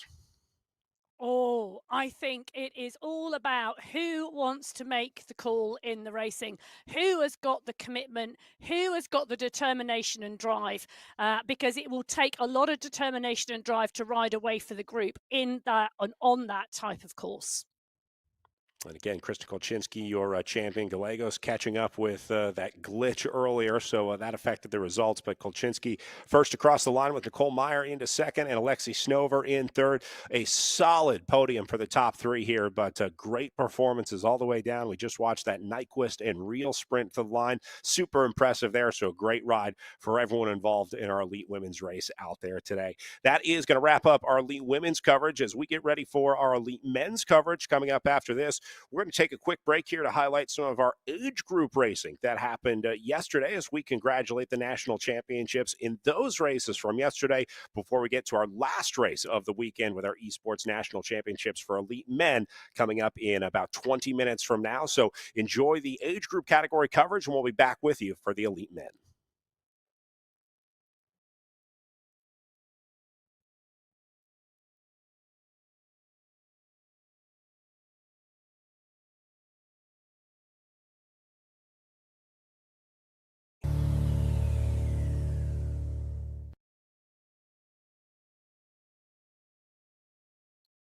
Riley Harvey, and this is the USA Cycling 2025 Masters Championship, which took place on MyWhoosh Dust Trail course. It was a hard-fought battle between Joe Meyer and David Henderson, going all the way to the line. Both of them responding to the attacks of each other, and it was a late push by David Henderson, getting up to 16 watts per kilogram there. That was just enough to keep Joe Meyer from taking the win.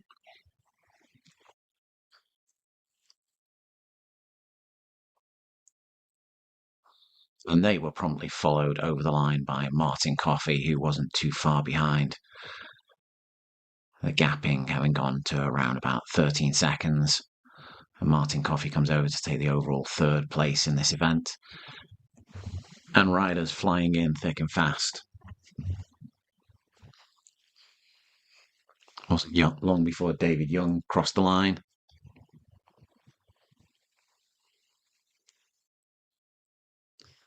Kevin Metcalf, the first of the riders in red jersey.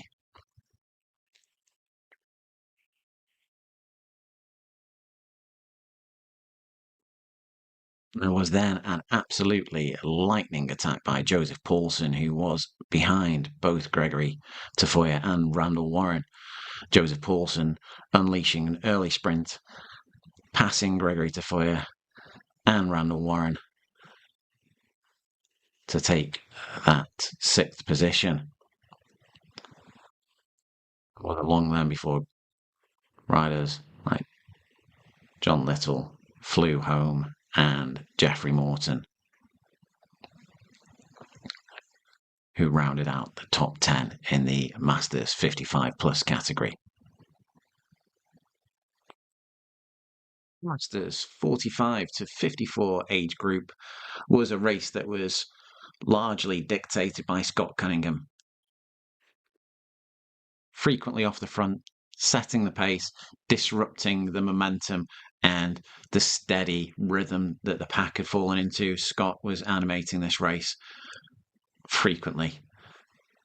Off the front, near to the finish line, potentially looking to have won, and Neil Fryatt unleashes a fantastic sprint to drop the main pack and get away and up to the wheel of Scott Cunningham. Scott Cunningham slightly lower on the tempo here, looking to have eased, perhaps burning too many matches earlier on, tries to jump onto the wheel of Neil Fryatt, as we see Richard Mason Rocker also opening up the power bank and going for it.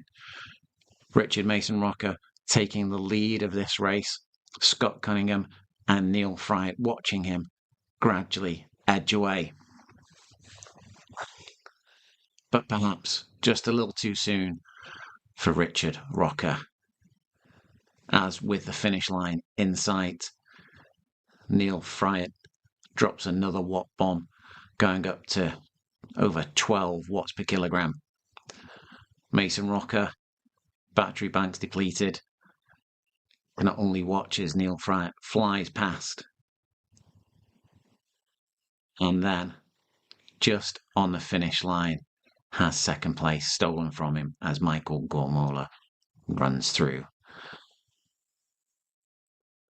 We then saw many riders coming through, with Paul Langerman, Kevin Hodges, Scott Cunningham and Bryant Kelly all finishing very close, mostly in a pack. They were followed shortly by Bryant Kelly, Chris Evans and Christoph Fiziata. And we just drop back now to see Carl Norris coming through to round out the top 10.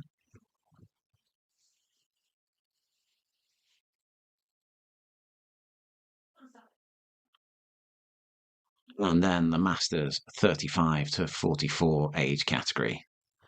Scott Catanzaro and John Brune went early in this race, the two of them working to stay away from the pack. But it came to the point where John Brune felt he had more in the legs and opened up a long-range attack on Scott Catanzaro. Not phenomenally powerful, but enough to break away from Scott.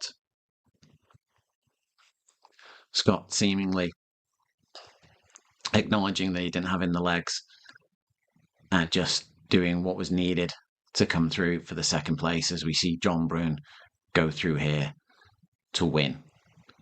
Scott Catanzaro not too far back, having animated a lot of the race and done a lot of work earlier on, comes through for second place. David Weinstein in third, the first of the red jersey riders to come over.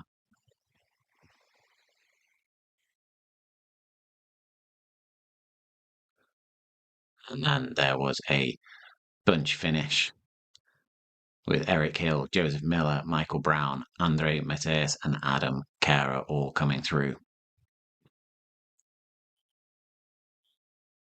We drop back now to see Brad Greenberg coming up to the finish line to take 9th place. Battling continued further back, with Jeremy Belcher being passed by Dave Garguilo and Jason Mount, who battle valiantly to the line, but Dave Garguilo just taking that placing. Another fantastic event on MyWhoosh.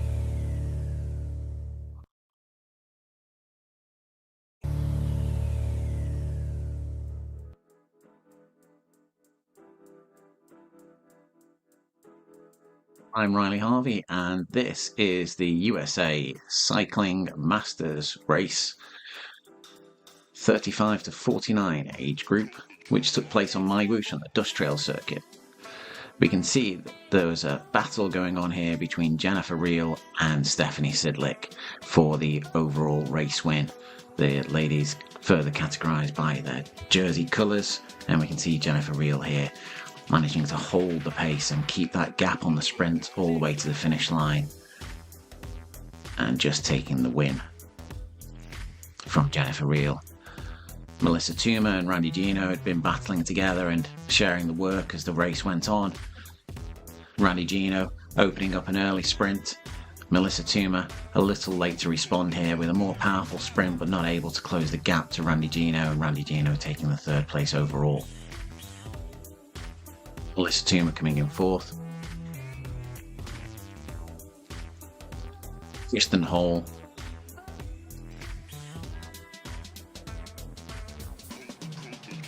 having been gapped earlier on in the race, puts in a big sprint to take home the 5th place overall in the race.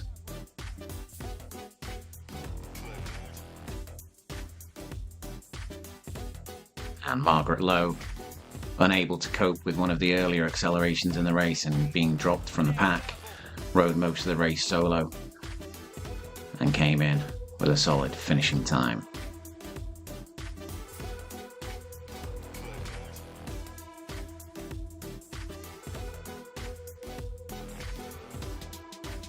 And on to the Masters 55 Plus Championships. Kathy Collins and Catherine Phillips battled all the way through this race from the very beginning. Jennifer Slaughter stayed with them for much of the race, but after being dropped multiple times, the elastic eventually snapped for Jennifer Slaughter, and it was left down to Kathy Collins and Catherine Phillips watching each other up to the finish line. It was just a waiting game to see who would open up their sprint first. And we see Kathy Collins here getting the drop, and Catherine Phillips opening up the sprint early, going long. Catherine Phillips responds, but has just mistimed it slightly, not able to use that draft to leapfrog Kathy Collins. And Kathy Collins taking the overall win. Jennifer Slaughter comes in not far behind, managing to keep the gap there over Yvonne Warbrawl, who was fighting diligently to get back to Jennifer Slaughter there. Jennifer Slaughter comes over the line for an overall 3rd place finish.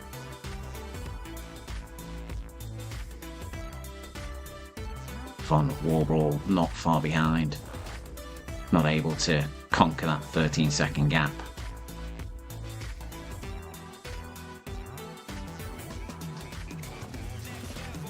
Margaret Thompson.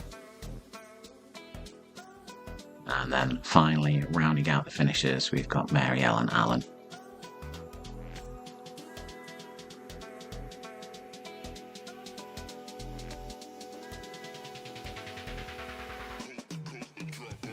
Fantastic racing from all involved today.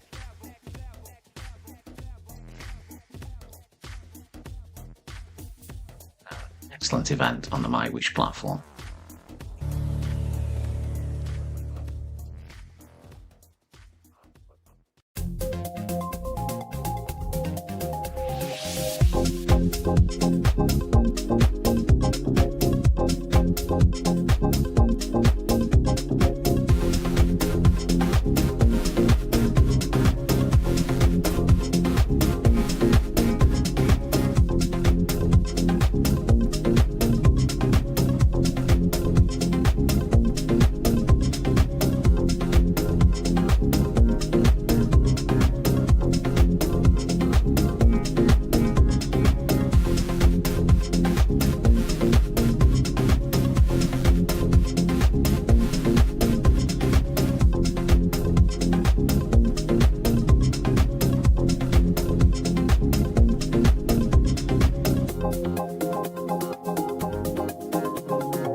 Welcome back to the 2025 USA Cycling Esports National Championship, celebrating our 4th year of Esports Nationals here in the United States. On MyWhoosh, we've just wrapped up our Elite Women's race, and now time for the Elite Men. Brad Soner back alongside Emma Martin as we get ready for our final race of the weekend, Emma, and this one's going to be a good one. Well, it is going to be a good one because if you've seen the start list and you've read that list of names, those contenders on those start sheet, you know it is going to be a cracker. Brian Duffy, the defending champion from 2024, is on the start line alongside Hayden Pucker, who has got to be, well, he's nailed his colours to the mast and stated very, very clearly he wants the title this year. That's going to be a good race. John Brune has been riding well. Neil Fryatt is in here after riding the age champs yesterday. And, he's been riding really strongly. And if he is in the mix when it comes to a sprint, you can never discount Neil Fryatt. Zach Nair in there as well. It's going to be a great race today. A few big names on that list, as you said, defending champ Brian Duffy, but Hayden Pucker on an absolute tear this season. So those will be the two big names that we're looking at. The question is, does this course favor any of those big names today? Wow. This course in Hederiat, 4 laps of the Dust Trail, 42.2 kilometres of racing, 684 metres of climbing will decide the USA National Championships, the Cycling Esports National Championships for the elite men today. It's a very punchy course, lots of very short, sharp climbs, very steep in places, topping 14%. But there is nothing longer than seconds. They are about 20 to 30-second efforts. It is on, off, on, off, on, off. Where and how you get away on this course, if you're looking for a breakaway, is absolutely key. Staying in the pack, keeping your powder dry and hoping for a sprint. I'm sure there are some of our racers in there today who are hoping that's going to be how this race is going to play out. But never make an assumption from looking at a parkour map, Brad. That's what I've learnt, particularly when you've got the elite men here. If the Echelon Racing League was anything to go by, we're going to be in for a cracking national championships.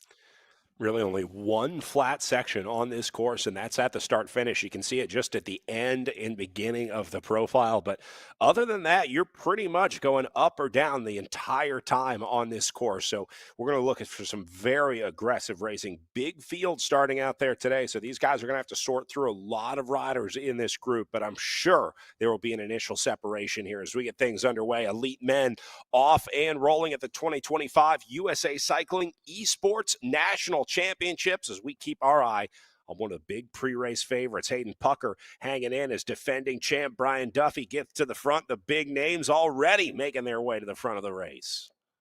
Well, they are indeed. Fryatt and Duffy, the two riders on the front. Hayden Pucker coming up to the fore. Van der Zandt is in there as well, who's been going well, actually. I've been watching him race out elsewhere on MyWhoosh as well, and he's been putting in some really strong performances. So never to discount him either. Kurt Druffel now coming to the fore of the group as well as the pack.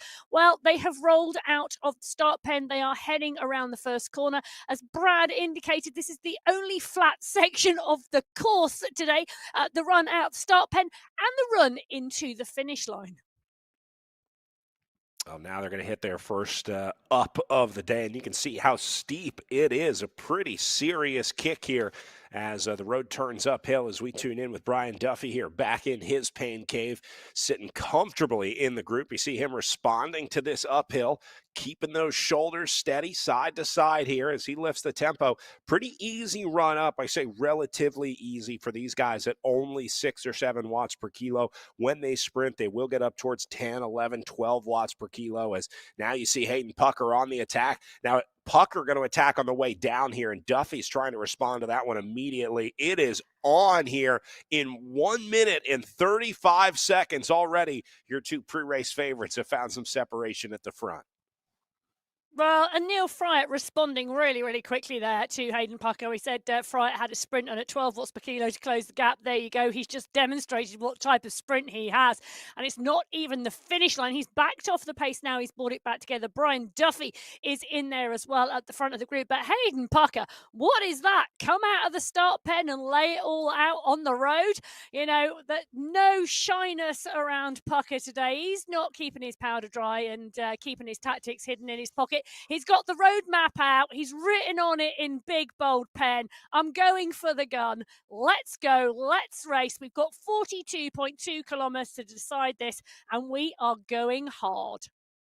That will be the first of many Hayden Pucker attacks today. Mark my words, you're going to see more of that before this one wraps up today. Neil Fryatt getting a little outdoor action in his pain cave, trying to stay cool out there. You don't see a lot of long sleeve thermals in virtual racing, but Fryatt knows his setup well. We've seen him racing from that area all season and doing a fine job of it as Fryatt hanging in this group. Again, with this group, I think really the story is going to be what's happening at the back of the race early on. It'd be the riders that don't come back from those early attacks, those moves that you see going away. So we'll keep an eye on the moves going on the front, but it's really largely going to be about who's surviving in this group as the big names continue to launch attacks on the front.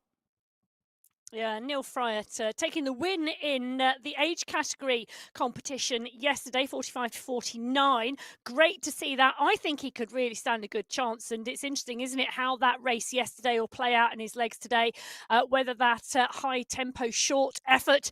He took the win in 45 minutes, 29 seconds, 3 laps of the course he raced yesterday, not the 4 that the elite men are doing today. Could have been a good sighting race for his performance today. Other riders also racing yesterday. Scott Cantazzaro on our screens at the moment. He too was in the age category. He took second place in his age category yesterday.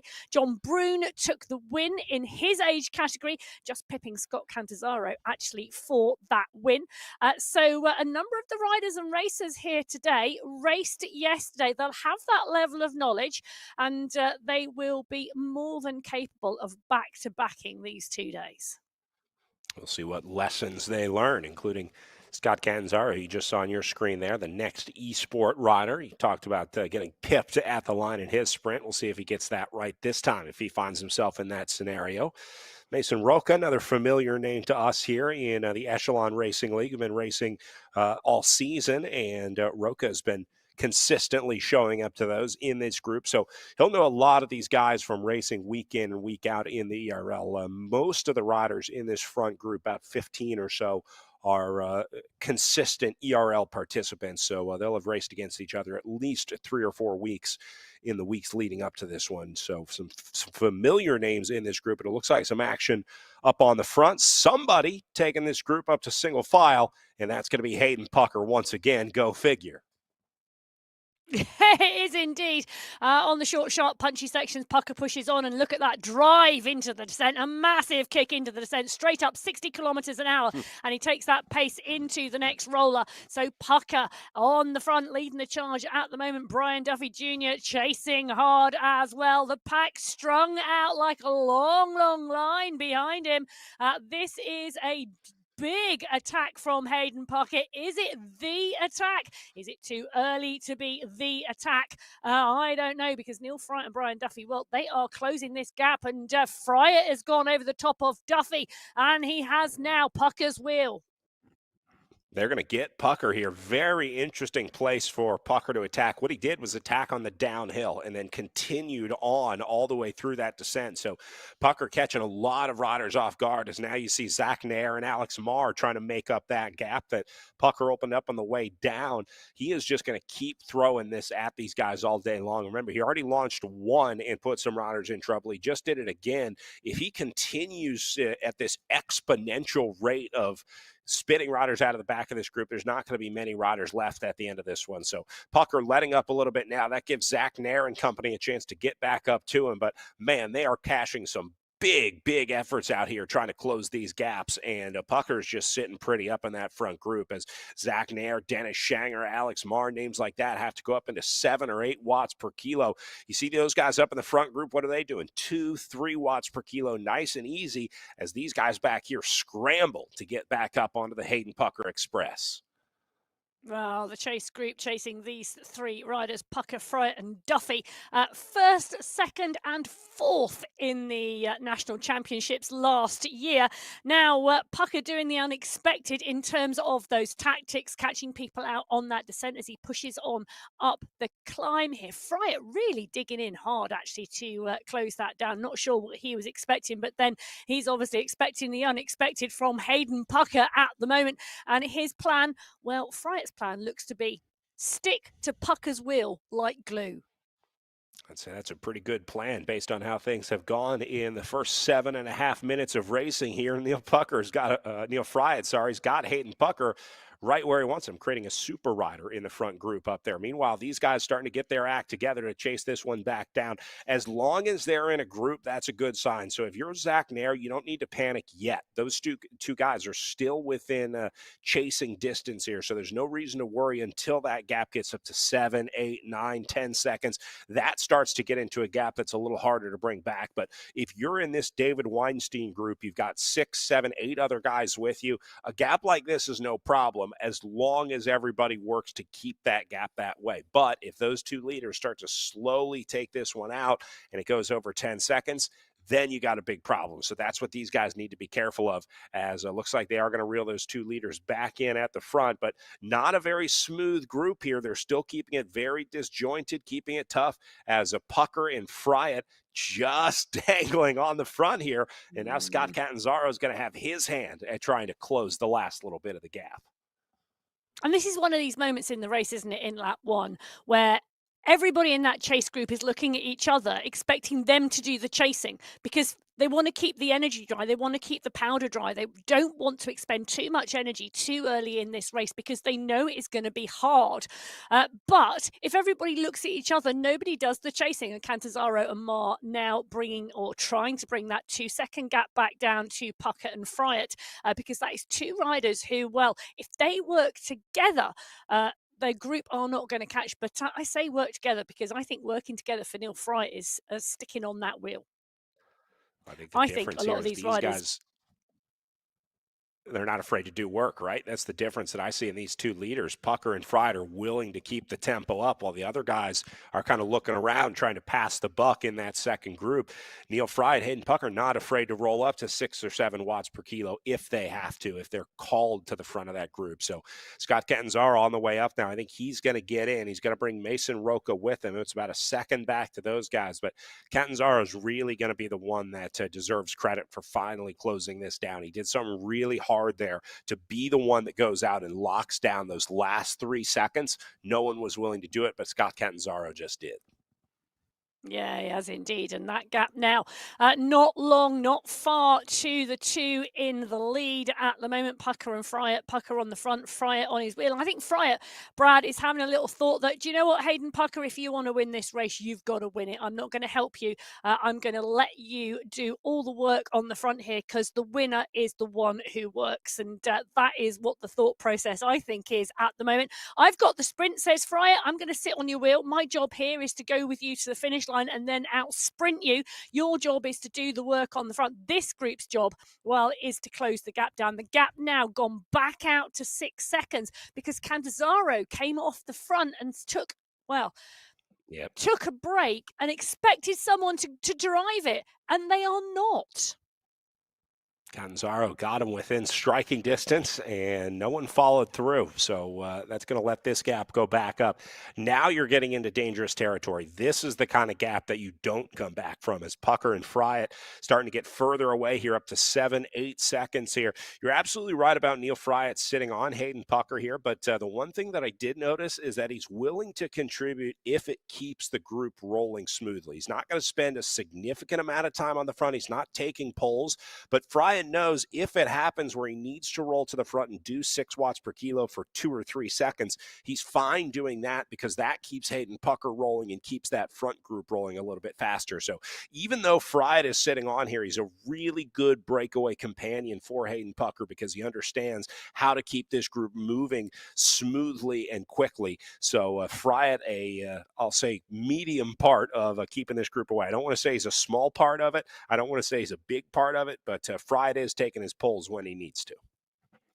Yeah, he is indeed. And interestingly, Zach Nair was on the front of the chase group there. Weinstein just coming up onto the front now. Nair putting in a big dig on the climb, but as soon as they come onto the descent, the group are backing off.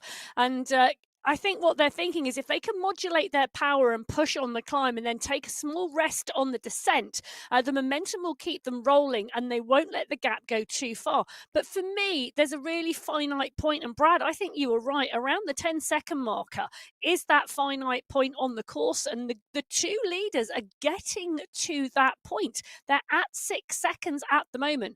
This group really have to make a decision now. Either they're racing for third or they want in. Oh, these guys are in a top 10 split as well. This group right here represents, we'll call it 3rd through 10th place, and then a pretty good split back to 11th from them. So you've secured at least a top 10 ride in the eSports National Championships. Now it's a question of, do you want to try and secure a top 5 or podium or maybe a top 2 if you're 2 leaders up the road right now. But these guys are keeping the pressure on. I think you're right, though. There's a lot of conservative riding happening in this group, a lot of question marks in this group of riders who just aren't really sure whether they have the power to go up against these guys at the end of the race. And that's what's causing this lack of chasing. Meanwhile, Hayden Pucker keeping the pressure on in the front group. I think he just attacked Neil Fryatt going up and over. He was sensing that gap starting to come down. And Pucker said, all right, 5 seconds, a little too comfortable for them. I want to keep this one closer to 10. So just as that one comes within striking distance, Hayden Pucker hits it once again.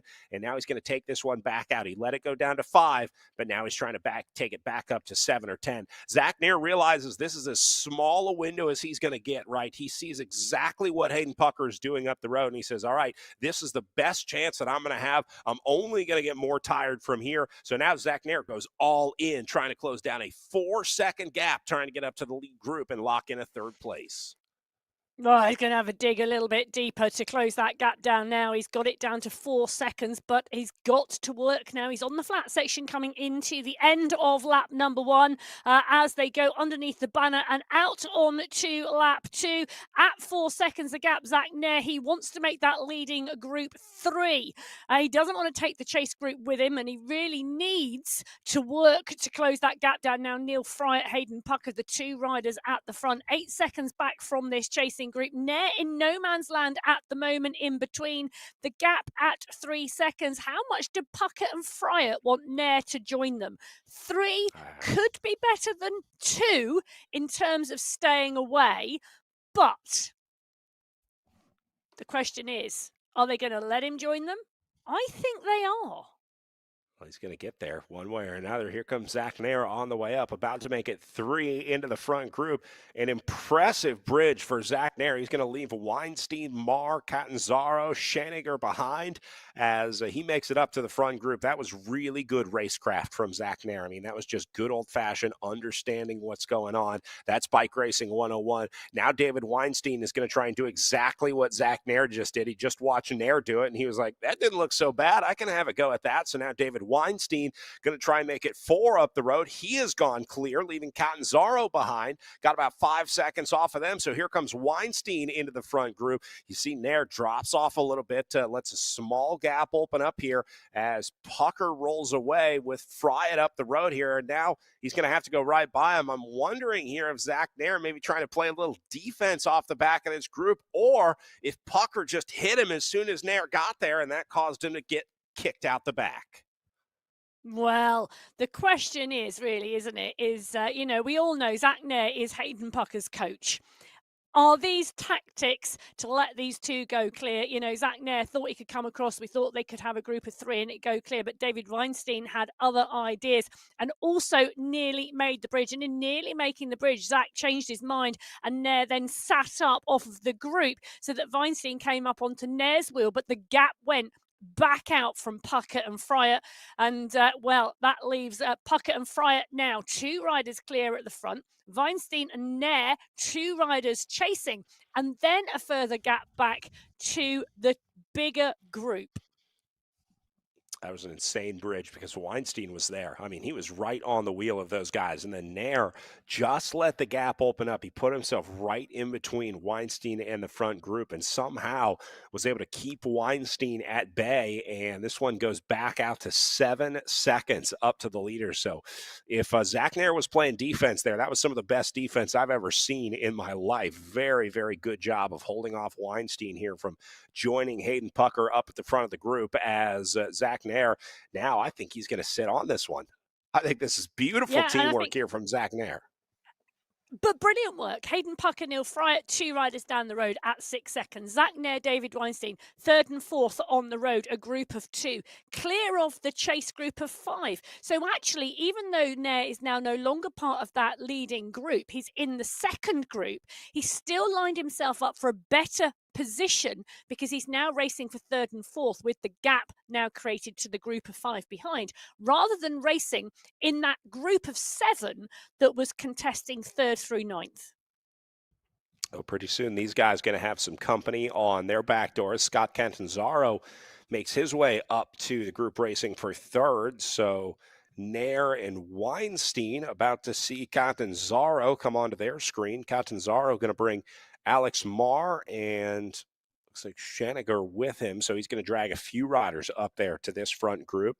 This changes things. A group of 2 is very different than a group of 5 or 6 trying to chase down these 2 leaders here. So now the dynamic drastically changes. We'll see if these guys want to work together. That's the only way that they're going to catch those 2 leaders is if there's some cooperation and some urgency in this group. That's the important thing. They can't just sit around and look at each other. They've got to keep the tempo high. They've got to keep their power and their speed higher than that front group if they want to bring this back. David Weinstein is the only guy along with Zach Nair who is able to bridge up to this group. So he's got the credentials to get there, and he's trying to keep the pressure on these guys. David Weinstein is not happy with a 3rd place. He wants to win this bike race today. Well, you know, he might do, but he's got company in the group, and that company do not want to work. They are very happy to push on the climbs, but they want to rest on the descents and take it easy on the flats. They're very happy being part and parcel of this group. Pucker and Fryatt now at 16 seconds. For me, that race is gone. Pucker and Fryatt, they are going to be in a battle, I think, for 1st and 2nd. The group, though, are going to be chasing and chasing behind, but without that concerted effort, they are not going to bring that group back. It's not big enough. There's not enough riders in there who want to work. Go a little further back, check in with Kurt Druffel riding into 16th spot all by himself. He's got no one in front of him, no one behind him, trying to close down a minute 50 gap up to Ben Schauland in 15th. But sometimes this is the hardest ride of the day when you're in no man's land early on like this. So hang in there, Kurt. Keep it up. Looking good in a top 20 ride out there, trying to catch these 2 leaders up the road. Pucker and Fryatt up to 13 seconds over the chasers now. And Emma, if they keep this up, that number's only getting bigger. Those chasers have to do something, and they got to do it soon. Well, they do, but I don't think they are. But Fryatt and Pucker are doing something, and they are now taking turns. Fryatt on the front of this group of 2, this duo, this team time trial, a 2-up team time trial to the finish now, and then let's sprint it out on the final lap. I think that could well be the plan. 15 seconds back to Marr, Nair, Weinstein. But take a look at the power on the front of the group.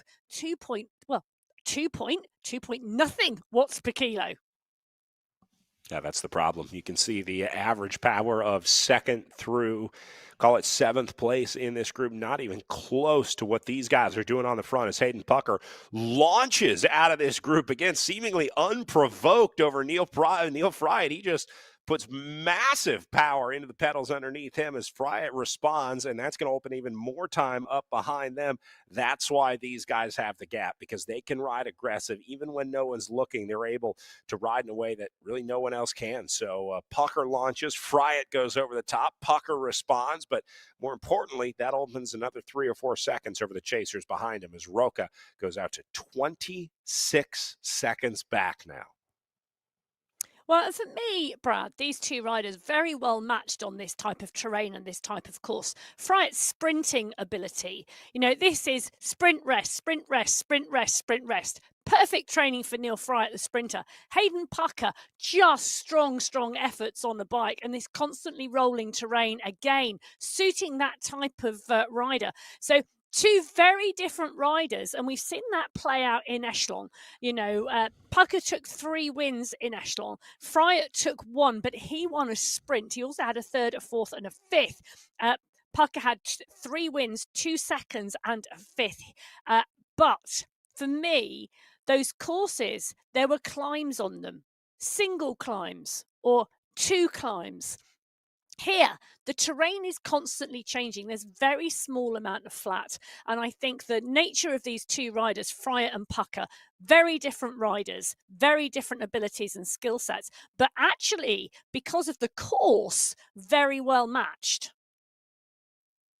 Pucker is beatable, especially if he doesn't have one of those big climbs that he can just demolish you on over and over. So that's good news for Neil Fryatt. If he can use this course to his advantage, he's got a shot at beating Hayden Pucker today. So this one not over yet. I think Pucker's still the favorite in this lead group of 2, but Neil Fryatt, it only comes down to one sprint, and anything goes in MyWhoosh virtual racing here. So I wouldn't be surprised to see Neil Fryatt giving Hayden Pucker a run for his money if he can keep Pucker within striking distance. That's going to be the other problem, is at some point Hayden Pucker is going to try and get rid of Neil Fryatt before the finish. He's got not done attacking yet, so he will try and split that lead group again. He doesn't want to sprint against Fryatt if he doesn't have to, so that's the next thing that Neil Fryatt has to worry about and deal with. Well, we are not quite halfway through this race yet. We're on lap 2 of 4. The two leaders at 18 seconds. It's rolling between 18 and 24. You can see the change happening there. And that's because of the gradient the riders are on. The real time distances between being on a climb, on a descent. And that's why the distance and the time gap is changing. Once the riders get onto the flatter section, which you can see is coming, we will get a really clear picture of what the distance is. But at the moment, absolutely adamant, Hayden Pucker and Neil Fryatt, the two riders clear of the chase group. And this is the chase group of 6 riders. So Marr, Rocker, Candizaro, Nair, Weinstein, in this group. Shanager in here as well. Great strong group. Further back, a little bit further back down the road, another group being led by John Brune on the road. This will be the race to break inside the top 10 here. John Brune has Andre Matias and Adam Carr with him in this group, and Showland also back here. And interesting to see Brian Duffy back here in 15th spot. So Brian Duffy Jr. finding himself on the wrong side of that split here in 2025, as Duffy now riding with what we'll call the John Brune group back here, trying to race for that last spot of the top 10. 9 guys up the road from this group. This group is 10th place on down. Uh-oh, another attack at the front. Here goes Hayden Pucker again. Yeah, they've just come out from the bridge, the really steep descent and the roller into the final third of the lap. And Pucker goes. Pucker kicks big style. Look at the watts coming from Fryatt, though, to close the gap down. That sprinting ability is what is going to keep Fryatt on Pucker's wheel for as long as possible. But at some point, the elastic is going to snap, and one of these two riders is going to ride clear. I love the way Hayden Pucker races, because in this scenario, everything about you, if you look at the bike racing textbook, says sit with Neil Fryatt, stay away, get rid of him on the last lap, take it down to a sprint, whatever it is. The fact that Hayden Pucker decides to attack again and again less than halfway into this race just really throws a lot of traditional tactics out the window. Pucker just wants to ride hard. That's what this guy does. That's what he does best, and that's how he likes to race. And Neil Fryatt, unfortunately, has to play that game whether he likes it or not. Well, I think Fryatt may not be playing that game now. He's backed off the power and he's backed off the pace. Hayden Pucker now at 2 seconds. Is this the move that breaks Neil Fryatt in this race? Is this the move that takes Hayden Pucker clear of the rest of the field? Pucker digs in now, holds his pace consistent, starting on the next climb. What can Fryatt do? That's the question. I think nothing.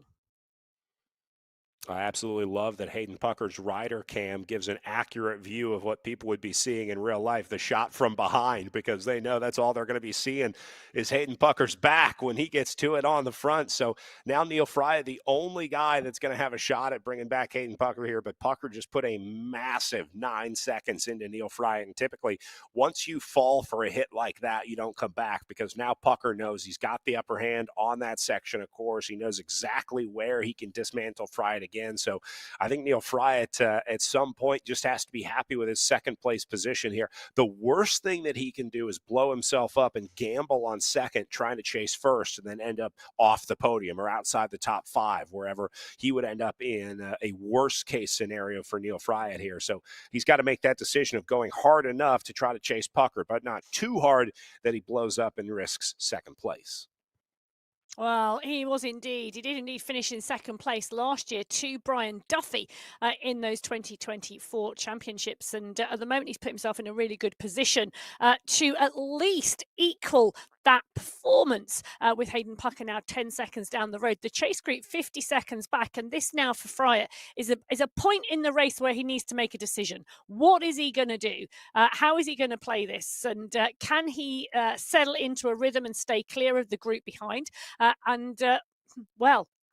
Or does he try and get back to Pucker's wheel? I got to say, his rider cam doesn't look like he's given up on this one yet. Fryatt looking like he's maintaining a very high level of effort in this chase. You can see it on the wattage as well. He's keeping it 5.66 watts per kilo up and over there. The problem is Hayden Pucker's doing the exact same thing at 5 watts per kilo at the front of the race here. He's not letting up either. So it's another one of these scenarios where Neil Fryatt can only ride so hard. Pucker has to let up on the front if Fryatt's going to have a chance at catching him. And all Neil Fryatt can do right now is try and watch those power numbers just on top of his name and just look for an opportunity where Pucker maybe drops that down to 2 or 3 watts per kilo.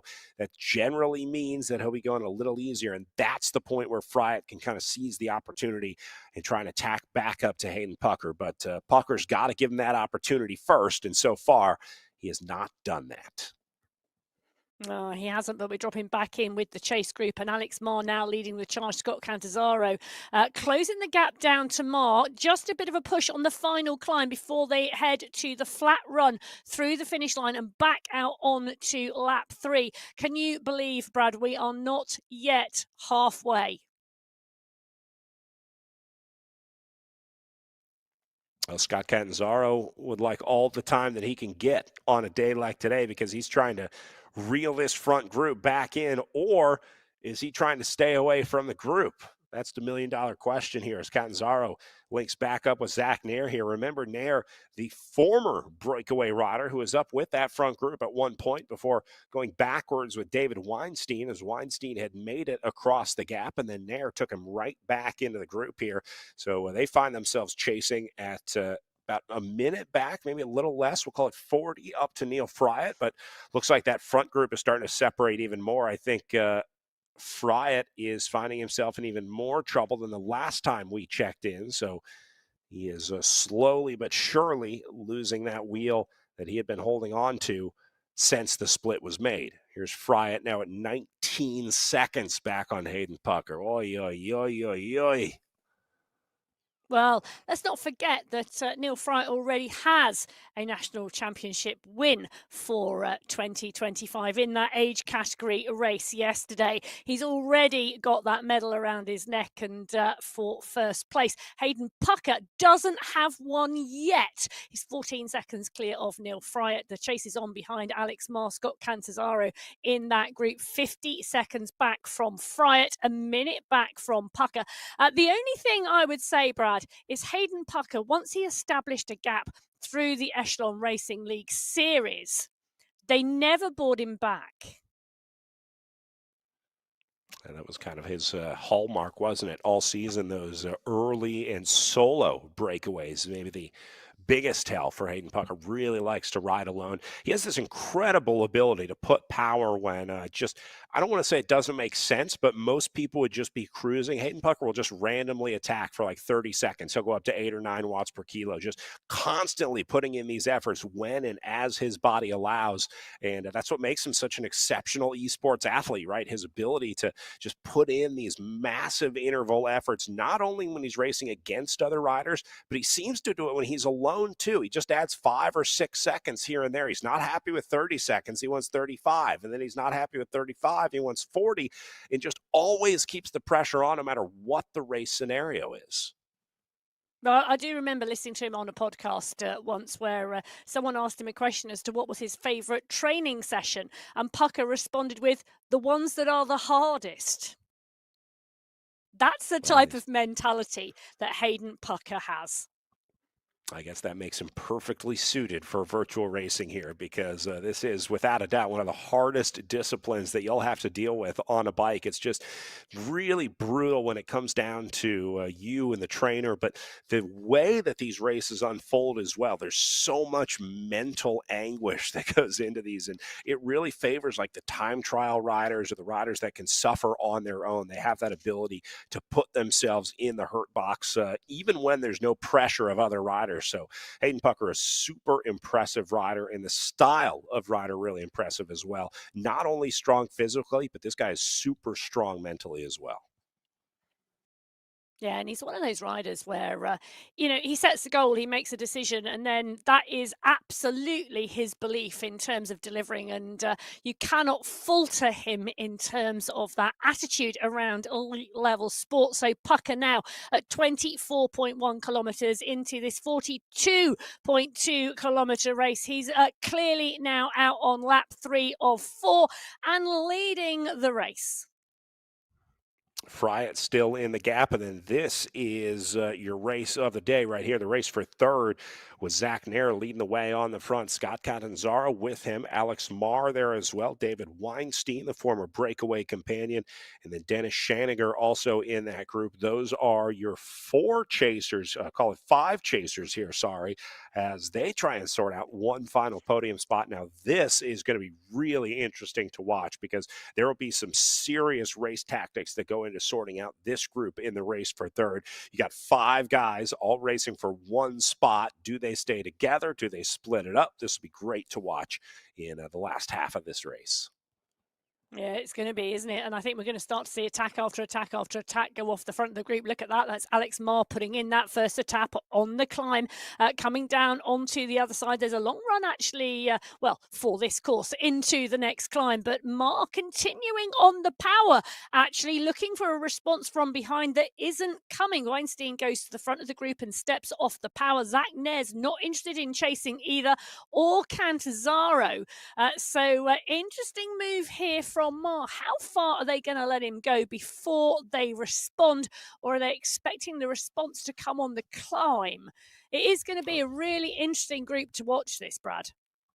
This is exactly how a rider like Alex Marr gets away here, when they don't take him seriously enough and they all kind of look at each other, pointing the finger, and the job just doesn't get done. So I think now we're starting to see these guys take Marr a little bit more seriously, as Nair and Catanzaro going to put the kibosh on that one and say, you're coming with us back to the group here. They realized Marr had a really good kick on him and he was able to get away. But Catanzaro says, all right, you want to get away? Let's get away, as he goes over the top of Alex Marr here. And now Catanzaro going to stay on the pressure here and see how bad Marr really wants to get away today.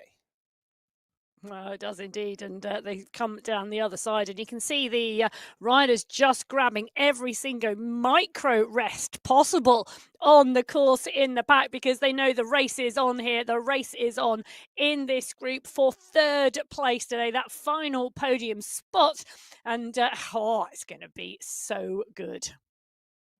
And you see they let back up on the front. So this is clearly not about bridging a gap. What it's about is trying to get rid of 1 or 2 of the 5 guys remaining in this group, just like we watched Hayden Pucker dispatch the riders one by one earlier today. Well, now these 5 guys are trying to do the same thing. We just watched Mar do it, and then Catanzaro was the next to have a go at it. So they're staying aggressive in this chase group, that's for sure. It's turning into a really, really good race back there in the battle for third, as now they go again. Few riders into the red zone. No easy rides in this group. I'm really enjoying watching this battle for third as they are just keeping the pressure on. With 5 guys, I think they've all launched at least one move on the front today. Well, it really is a battle, isn't it? And a real race deserved of the Cycling Esports National Championships. Pucker out in front. Fryer continuing a good, steady, strong ride here. Looking comfortable in second place at the moment. He's about 28 seconds clear of that chase behind. He's going to need to keep his eye on that because as that hots up into the latter stages of the race, they could come closer. But Fryer, he's got one very smart head on him in terms of racing and racecraft, and he will know exactly what he needs to do. But he's not taking this one easily. Up and out of the saddle over that little roller, keeping the tempo high for Neil Fried in second spot. Worried maybe about this Weinstein group behind him on the way up. I don't think Fried is in pursuit of Hayden Pucker anymore. Once you start to get a few time checks that get progressively bigger, it becomes pretty clear that they got you beat fair and square. So I think Fried has given up on the chase to Pucker at 28 seconds up the road. Now he's more worried about trying to hold off this group behind him as we go back to the second chase group on the road. Remember, this was the race for the top 10 spots here, as now we see John Brune and Andre Matias with a little split over this group. So this group's got some action going back here as well. Yeah, there are races within races on this course today, and each of these groups fighting for position and places. So Pucker out in one, Fryer into the pack, chasing for third, fourth, fifth, sixth. And then this group, they are battling for that top 10, and that's where they all want to be. Look at that. They are just looking at each other and trying to size everybody up as they complete lap 3 of 4. They're coming towards the final stages of lap 3. They've got one big lap still to go. They're at 26.3 kilometers, and 42.2 is where they see that finish banner. It's going to be an exciting final lap for a group this big. It's pretty rare to see this many riders coming to the line together at the end of such a big race like this. So if these guys stay together, it'll be a really interesting group to watch finish on that last lap. Should be fireworks for this race inside the top 10. Meanwhile, Chase Group 1, which is the Zach Nair and company group with 2 individual riders way up the road, they're pretty much doing the same thing. These guys are setting up for this last lap of racing, getting ready to figure out how you can get your best result out of the group. So if you're a rider in this group right now, you're already starting to figure out, all right, who can I beat in a sprint and who do I need to worry about in a sprint? Do I want us to keep this together, or do I want to try and split it on the last lap? I guess the matchup in the group would determine what the best way to do that is. So we'll keep an eye on a group up to the left. Meanwhile, calm riding in Chase 1 on the right-hand side of your screen here as well. These guys all back together, and I'm not seeing a ton of aggressive attacks like we were a lap ago, so maybe things starting to calm down up in Chase 1. Well, and in both of these groups, we're seeing riders, they're, well and truly into this national championship race, and they've now got calculations and decisions to make about what strategy and what tactics they use to get away from the group. And it's not just about what power they can put out, what absolute power, what watts per kilo, and how they utilize that. It is also the tactics at play here, and how brave you are as a rider. Is this about winning at all costs? Is it I want the top 10 and I'm going to either get the top 10 or I'm not bothered about my position? That type of thinking leads to different racing. Hayden Pucker certainly makes the gambling look easy, doesn't it, when he makes these moves and takes these risks, and they almost always seem to pay off. It makes it look so easy for a guy winning the race here as Hayden Pucker continues to put time into Neil Fried up to 30 seconds now. Those gambles don't pay off the same for most riders. A lot of riders, if they try to do what Hayden Pucker is doing here and they committed the way that Hayden Pucker does, all that would result in was a 30-second gap followed by a tremendous dismantling after that as they fall apart, unable to hold on to those efforts. So that's the difference, that Hayden Pucker has the engine to back it up. Just like gambling, he's the whale that has the deep enough pockets to make these big gambles that he is. Well, he's got deep pockets and he's got deep wallets, I'll tell you that. When you watch or follow, or if you do, Hayden Pucker on social media and you see him put out, and he puts out his dual records for racing, you can see exactly what watts Hayden Pucker produces if you follow him on social media and you are interested in that kind of information. His Zone 2 easy endurance ride is most people's Zone 5, Zone 6 or sprint power. The power that man has and can produce is absolutely phenomenal, and that is what pays off for Hayden Pucker. When watts matter, Pucker produces. I think the fact that Zach Nair hasn't been able to hang with Hayden Pucker really speaks to just the raw power that he possesses that no one else does, because Nair knows exactly what he can do in terms of racecraft and understanding the sport, when to go, which move to follow. Zach Nair is about as experienced as it gets, right? He knows exactly how to play this game better, probably better than anyone else in this group. He was the U.S. eSports national coach for the team. I mean, he's deep into this style of racing. The one thing that Hayden Pucker has that he doesn't is just this pure wattage. He can just do bigger numbers than Zach Nair or anyone else in this race, and that's what makes Hayden Pucker the greatest esports American out there right now. Yeah, he really is at the top of the tree at the moment and producing week in, week out. And a real commitment to cycling esports as well, which I think also pays off for him. He's very, very focused. Fryer now still holding at 1 minute on this chase group. So really interesting to see Neil Fryer continuing with a strong ride in second place, still holding this group. The group have not closed down on Fryer. Nair, Cantazzaro, Weinstein in the group, and Zach Nair, you can see it's a good effort staying in the group at the moment. But that look of good effort. Just giving everybody a wave. He's comfortable in that group, I think, Brad. And you're right about the tactics. Nair, an absolute master tactician and strategist when it comes to cycling esports races. And I'll tell you something, he'll have a plan as to how to win from this group as well. Look at this. Alex Marr caught him cheesing for the camera, trying to take advantage of it here, catch him off guard a little bit as Marr goes on the attack, as we got a wave from Zach Nair. Now Marr opens up seconds over the group. Now, this is just an invitation. We'll see if anyone goes with Alex Marr here, but I think he was sensing that riding was getting a little too easy when you got guys way the Zoom room cameras, to lift that tempo and make things a little tougher. So Alex Marr says that's enough of that, and he leaves. Any opportunity you can take, you've got to look for them, and then you've got to use them. And that's exactly what Alex Marr has done, taking that opportunity where we dropped in to the pain cave with Zach. Now, I tell you, Scott Cantazzaro pushing on big style here, really wanting to chase this gap down, because he knows if Alex Marr goes clear, that's third place and the bronze medal CERN up. So Cantazzaro now pushes on.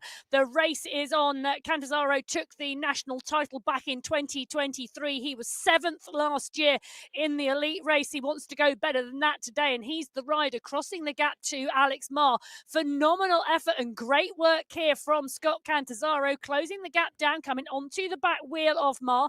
Nair on his back wheel, and in fact the whole pack now coming over. Cantazzaro's done the work, but the rest of the group, well, they've come with him.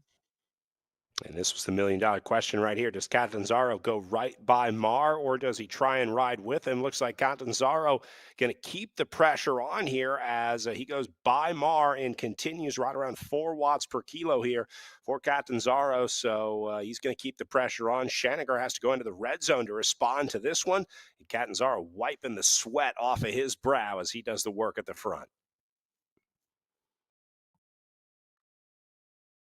Well, take a look at that. The pace comes off of the group.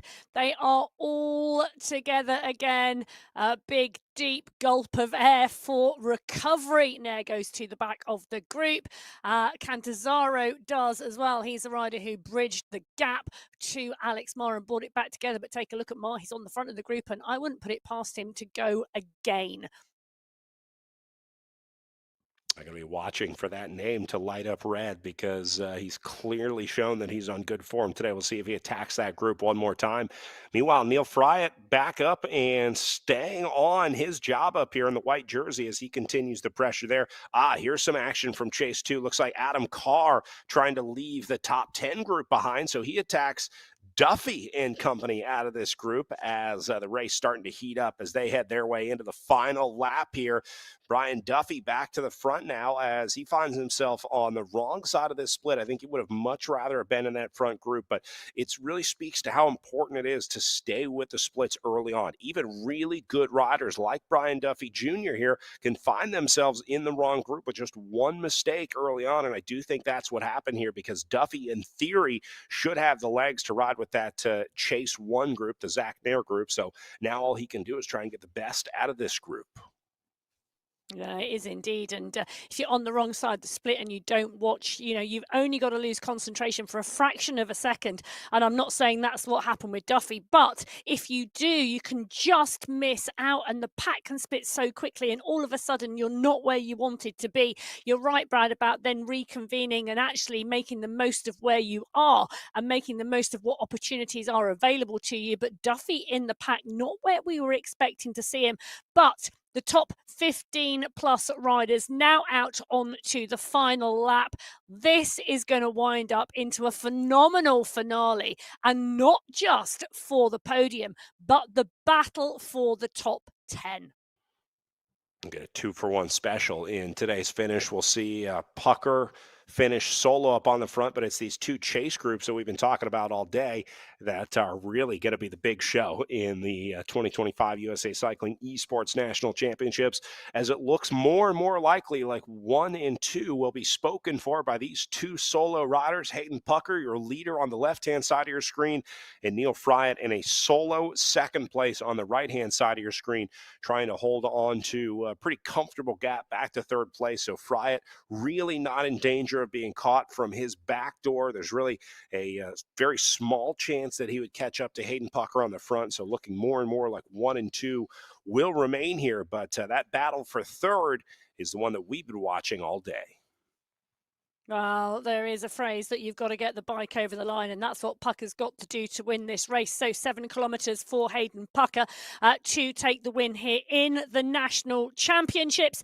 David Weinstein is now the rider here, chasing and chasing hard. This is the group behind Fryatt, the group racing for that final position on the podium. And we've seen Alex Marr put in an attack, and we've seen Cantazzaro close it down. David Weinstein then took his turn, but very, very quickly, the group come back together again and settle. On and off all day in this group. Marr launched one. He came back, just saw Weinstein launch another one. Now let's see who's next in line to try to get away from this group. Catanzaro, another really aggressive guy in this group. So no shortage of attacks. It's super impressive that these guys have been able to respond to every one of these. This group is really well matched. I think that's the takeaway here from the chase group here in Chase 1, is that every single one of these guys is very close on the fitness plane that they're on. So that's going to make for a great finish here. Weinstein going to try and go again, as he just kind of inches off the front. I think he's just trying to keep the pressure on here. He's not really trying to split it. Normally, when you see riders trying to split the group, you'll see them go into that red zone, right? Zone 5 or 6 for a sustained period of time. But Weinstein was just getting to the front here. So these guys are locking in and getting ready for fireworks on the last lap to sort out third place on down. Oh, Brad, it's an interesting question. Do you think whether anyone can break that group, or do you think they're going to start thinking about it's going to come down to a sprint for the final places in that top 10 at some point in time? If they continue to see those breaks not going, they're going to start to think about what is actually going to happen. Well, what's happening with Hayden Pucker at the moment is that he is continuing to ride clear of the rest of the race. So the gap now back to Fryatt at around 40 seconds. It's around 2 minutes back to the chase group behind Fryatt. Pucker just continuing to drive on the course, and the course, the terrain, the continual efforts required really suiting Pucker's style of riding. The question is, if Pucker wins the national title, Who could take it from him in 2026? At the moment, Pucker, just one of the strong up and coming riders in cycling esports. He could be on the top for some time. I have a feeling we're going to be seeing and hearing a lot more of Hayden Pucker as this discipline continues to grow. There continue to be more opportunities in it for the riders. I think Hayden Pucker will continue to seize those opportunities with his exceptional talent. So get used to hearing that name. You're going to be hearing about Hayden Pucker for a long time to come here. It's going to be a while until someone else comes along with the natural talent that Hayden Pucker does, right? He's one of those really just once in a lifetime riders, and you're seeing that performance today as he dominates in the elite men's race out there right now. Oh, he does. Interesting to watch Neil Fryatt's performance there on the bike because we dropped back in with him on the camera. The work Fryatt is putting in to second place at the moment, just phenomenal to watch. The effort, the work, the continued pace, the continued desire to drive in this race and to come in and take that silver medal and to repeat the second place he took last year. Let's just not forget, Neil Fryatt also won his age category. He already has a national title on his shoulders for 2025. Yesterday, in the age category races for the USA Cycling eSports National Championships for 2025. What an amazing weekend of racing from Neil Fryatt. And you can look at Fryatt's effort relative to those chasers behind him, relative to a very aggressive chase behind him, right? The fact that Fryatt has still put in a minute 30 over those guys that are working together, launching attacks, that's super impressive for a solo guy to hold off a 90-second, maybe more gap, depending on where things equalize here. So, again, another very impressive vote for Neil Fryatt out there today in second spot, all by himself, and holding on to it better than anyone I've ever seen. So really good riding there. Race 4, third, continues to unravel behind. They are still looking for the split that they've been kind of hunting out there all day in the Scott Catanzaro, Zach Nair Chase group. Meanwhile, Hayden Pucker, another guy that can just do work all by himself all day long. 6.67 watts per kilo with no one even looking. And Hayden Pucker's doing work like he's racing for the World Championships here. Well, you may well see him racing for the World Championships in 2025. I wouldn't put that past Pucker on the form he's on at the moment, but that is not on the table at the moment. What is on the table is the National Elite Men's title in the USA National Cycling Esports Championships, and he is pushing his way there forward whilst we drop in to the pain caves of the Chase group. This is the Chase group for third, Brad. And this one's starting to fall apart. These guys are no longer on friendly terms in this group as the course kicks uphill. They're using this undulation to their advantage today. A lot of riders in and out of the saddle, back and forth, in a very high-paced action group in the race for third. So I think pretty much everyone in this group has tried to attack so far, save for Shaniger and Duffy. I don't know that we saw Duffy launch an attack out of this group yet, but it's certainly been aggressive. So no easy rides back there either. We're on board with David Weinstein here, who, remember, at one point had ridden up to that front group. Weinstein was within inches of getting on to Neil Fryatt and Hayden Pucker before Zach Nair got in the way and took him backwards. But he was there. He got a taste. So bravo for that. Well, I've been watching the cadence of Alex Marr and David Weinstein, and both of those have got a cardiovascular system on them that is a phenomenal engine, not just legs. The pace of that cadence, absolutely phenomenal. 103 from Marr there as he came down and dropped over the top of that climb. Brian Duffy Jr. is the leading rider from the Chase behind. He found himself on the wrong side of the break and was in the Chase group for the final places in the top 10. He's now ridden clear of that group. So Brian Duffy on your screen at the moment. He's now 7 seconds clear of John Brune, the rider leading the charge from the group behind, but this could be enough to secure him 8th place today. He's only 35 seconds back on the chase group for the bronze medal with Alex Marr and David Weinstein, but I'm not sure he's got enough road to do anything about closing that gap. I think he is making the best of the scenario that he finds himself in, as Brian Duffy has a rough start, gets caught on the wrong side of the split, but gets the best result that he can out of that group. Meanwhile, Hayden Pucker into his closing kilometers here, but never one to give up before he gets to the line here. Going to keep it pegged right around 5 watts per kilo for Pucker as he goes into just outside the last 1,000 meters of racing before Hayden Pucker finally gets that Stars and Stripes jersey. Well, he's been dreaming of it for some time, and that dream may well be about to become a reality as Hayden Pucker goes into the final 1,000 metres. The penultimate climb is where he's on at the moment. He's going to drop on the descent and then into the final rise, and then it's going to be a flat run to the finish. The fans are rolling in the pain cave as Pucker gets back up and out of the saddle for the final climb of the day. Well, riders like this only come around once in a while, so I invite you to join and enjoy watching the best do what they do as Hayden Pucker, a once-in-a-generation rider, concludes his first USA Cycling National Championship. He's going to have a jersey to show for it, but there are bigger things on Hayden Pucker's plate, so you are watching history being made as Pucker will wrap up his 2025 USA Cycling National Championships and earn himself the coveted virtual Stars and Stripes jersey. Well, Hayden Pucker goes into the final straight. He sees the UCI banner signifying the end of the race. Neil Fryatt was the only rider able to go with him, but Hayden Pucker broke clear.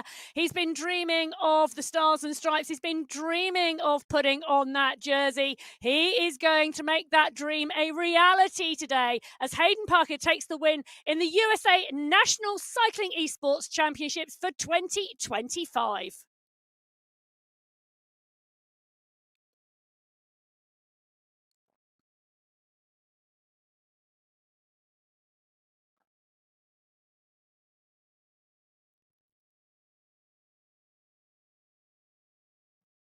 Neil Fryatt going to roll in for second place. Another very impressive ride out there today. You talk about the effort that he put in, not only holding on to Hayden Pucker's wheel, but then in no man's land for a second to hold the effort that he did. A real pleasure watching Neil Fryatt out there today. Well, Neil Fryatt yesterday took the age category title. Today he takes second place in the elite men's race. A superb weekend of racing from Neil Fryatt today, and you can see him on the screen about to come underneath the banner. Second place in the elite men's national championships today. And that is a tired bike racer right there. Great ride out there today, Neil. And now the battle for the final podium spot on its way into the line. These guys about 90 seconds away from the line here, as looks like Scott Catanzaro going to get with David Weinstein here off the front. They have dropped 5 seconds back. Alex Marr, Dennis Schaniger, Zach Nair and company. So I think Catanzaro and Weinstein going to go to the line together here to sort out the last podium spot, Emma. Well, I think you're right. They're coming up onto the final climb. Weinstein versus Catanzaro. This could be a good match. Alex Marr, Schaniger not too far behind with Zach Nair. Brian Duffy Jr. 40 seconds back. He's not going to make the catch. But the catch, well, the group is split across the road at the moment, and they've still got some way to go before they turn the corner for the run for the line.